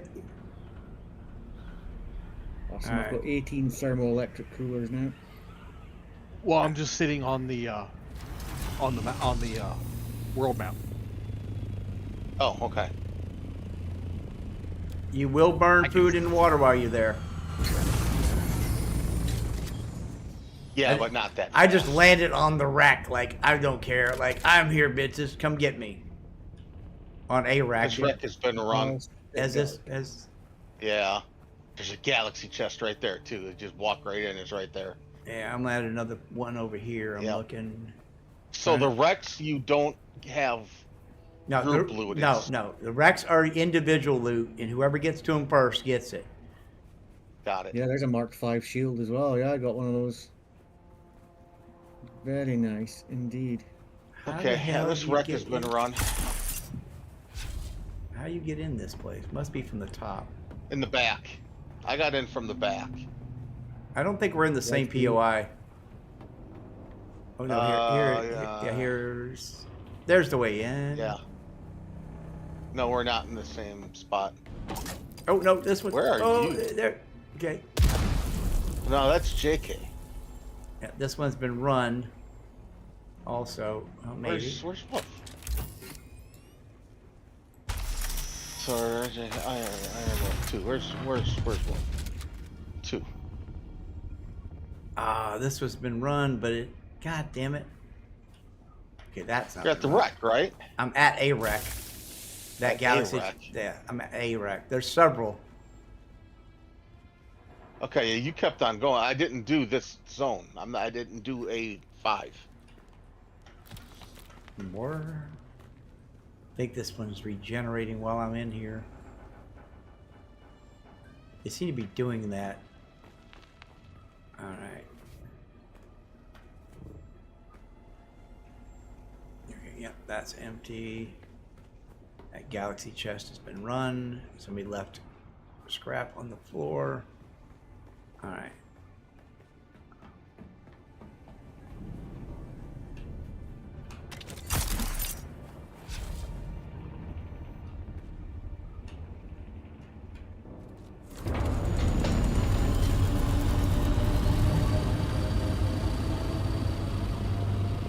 And see, there's that base that got they showing on the stream earlier.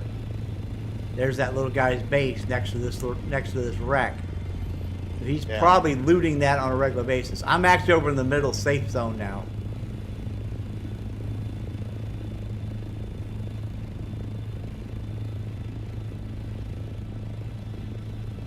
And there's a wreck there.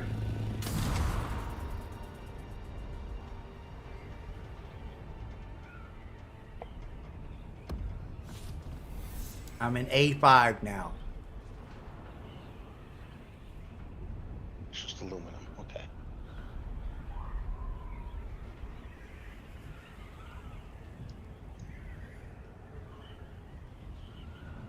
Get in the shade, get in the shade!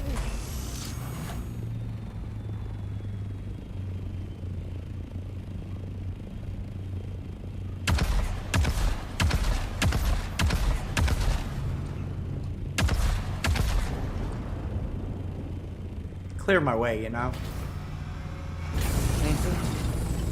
I shot a volley of rockets in there before I landed.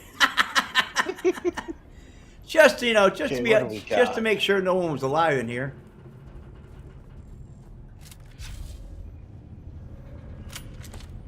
A4. Oh no, there's bad guy. Oh, there's nothing in this sector. Oh shit. Okay guys, I'm in trouble. What's up? Yeah. In trouble from what? Other players or just NPCs are kicking my ass right now. Okay, we're en route. Dear, he's on the way. You couldn't resist, could you? I couldn't. I absolutely couldn't.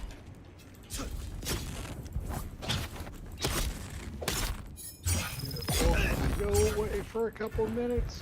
Come back in here, getting your ass kicked. Yeah, we need our fisticuff guy. Stamina.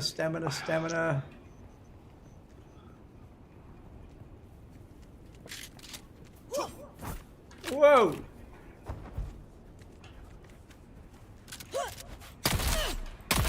Unfortunately, I'm gonna have to take off for a minute. I've got home. I'm gonna have to cook dinner and stuff. So I'm gonna have to tell Wolf happy birthday. Oh, I'm down. I'm down. Thanks for all the fish. Mm. You're not leaving here alive. Shields up. Fight on enemy.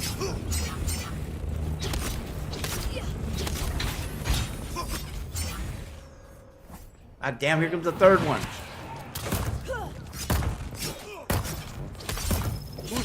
Are you the one in the... Wait, who's all here? I'm the one with no... I don't have a helmet on. Done. Thank you. I do not have... I do not have a helmet. Shade. Yeah, shade. Let's get to the shade.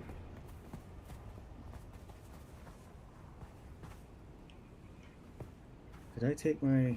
No, I don't have any blood bags or anything with me, so... Okay. Regenerating my water. Oh, someone's in here. Jesus. What the hell was that? Oh, they got some powerful weapons. Yeah, no. Yeah. We're in Let's this. turn my shield on too. Why not? Grenade. Turn your shield on, why not you? Yeah. Yeah, there.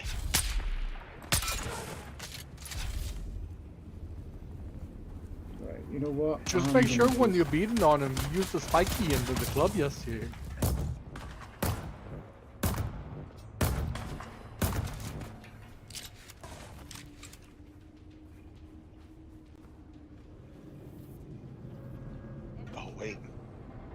More inside. Oh, that's right. I'm like, oh, let me get their blood, but I put all my blood bags away. No, I didn't expect we were running POIs in here. I thought we were mining this time. So yeah, I thought we were mining too. Yeah. Things kind of changed at the last minute.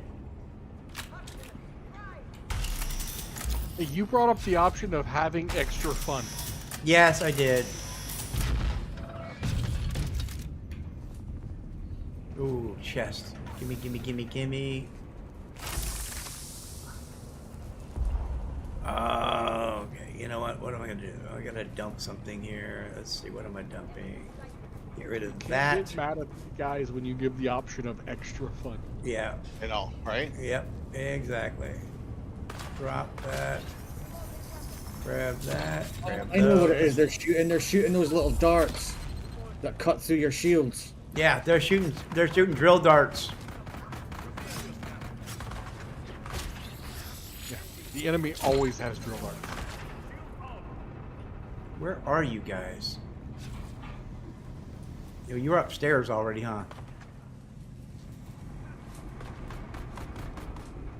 Get that? Yeah, you got that. Okay. Yeah, this is laid out exactly the same as the one in the lower basin. Yeah. Except these guys have that drill darts and they just... Oh, shit! Oh! Deep Desert Sector 85. Somebody died. Yeah, I died. What the What did you hell? die for? Hey, Darth. Yeah. Don't do that. Yeah. That kind of hurted. You know what the doctor said about hurting like that? No pain, no gain. If it hurts like that, don't do it? Don't do it.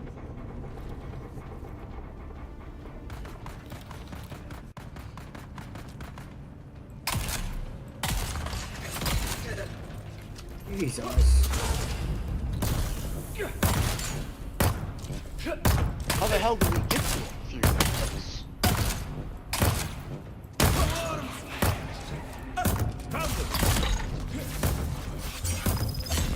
I'm on fire!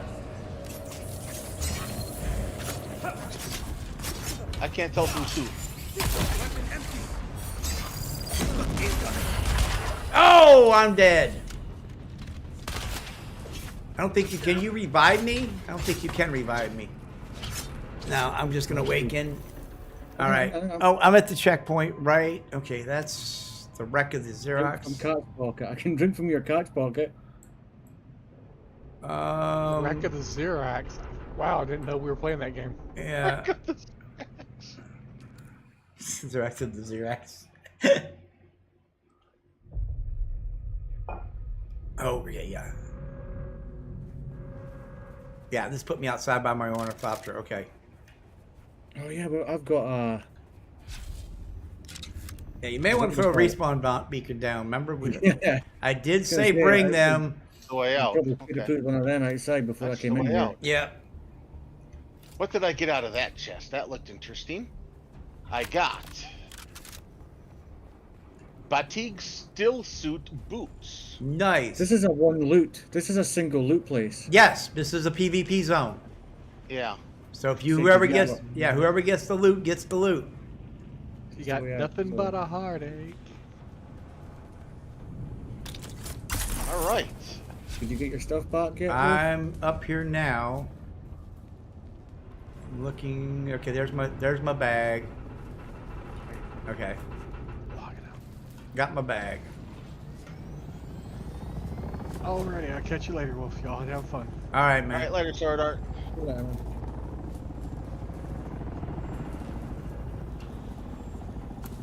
Use that. Okay, you got that, and we're out of here. All right, got my bag. I'm out the side.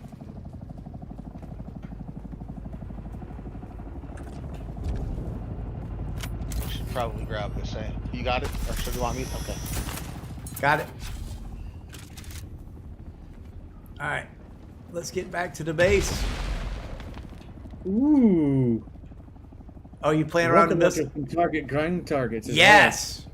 Yes. But you have to be far enough away so that they've got time to arc. Mm-hmm. Because it's like it targets your tracker, but you need to be far enough away for it to work. There.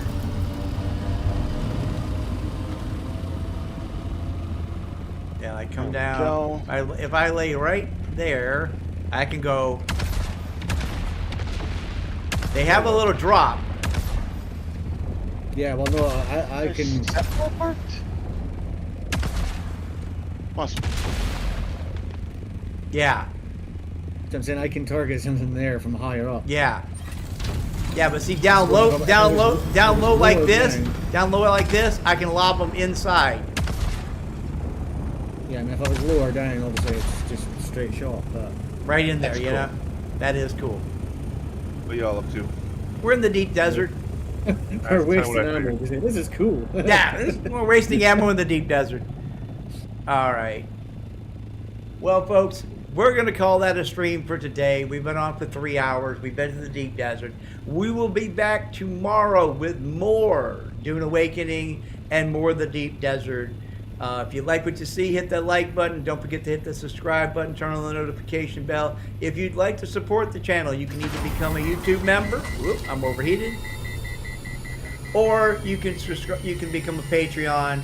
And of course, all super chats, donations, and all are welcome. It is my birthday, so feel free to send me whatever you feel like. I greatly appreciate it. And until next time, folks, thank you for being here. You guys want to say good night? Good night. Night, guys. Hello and good night.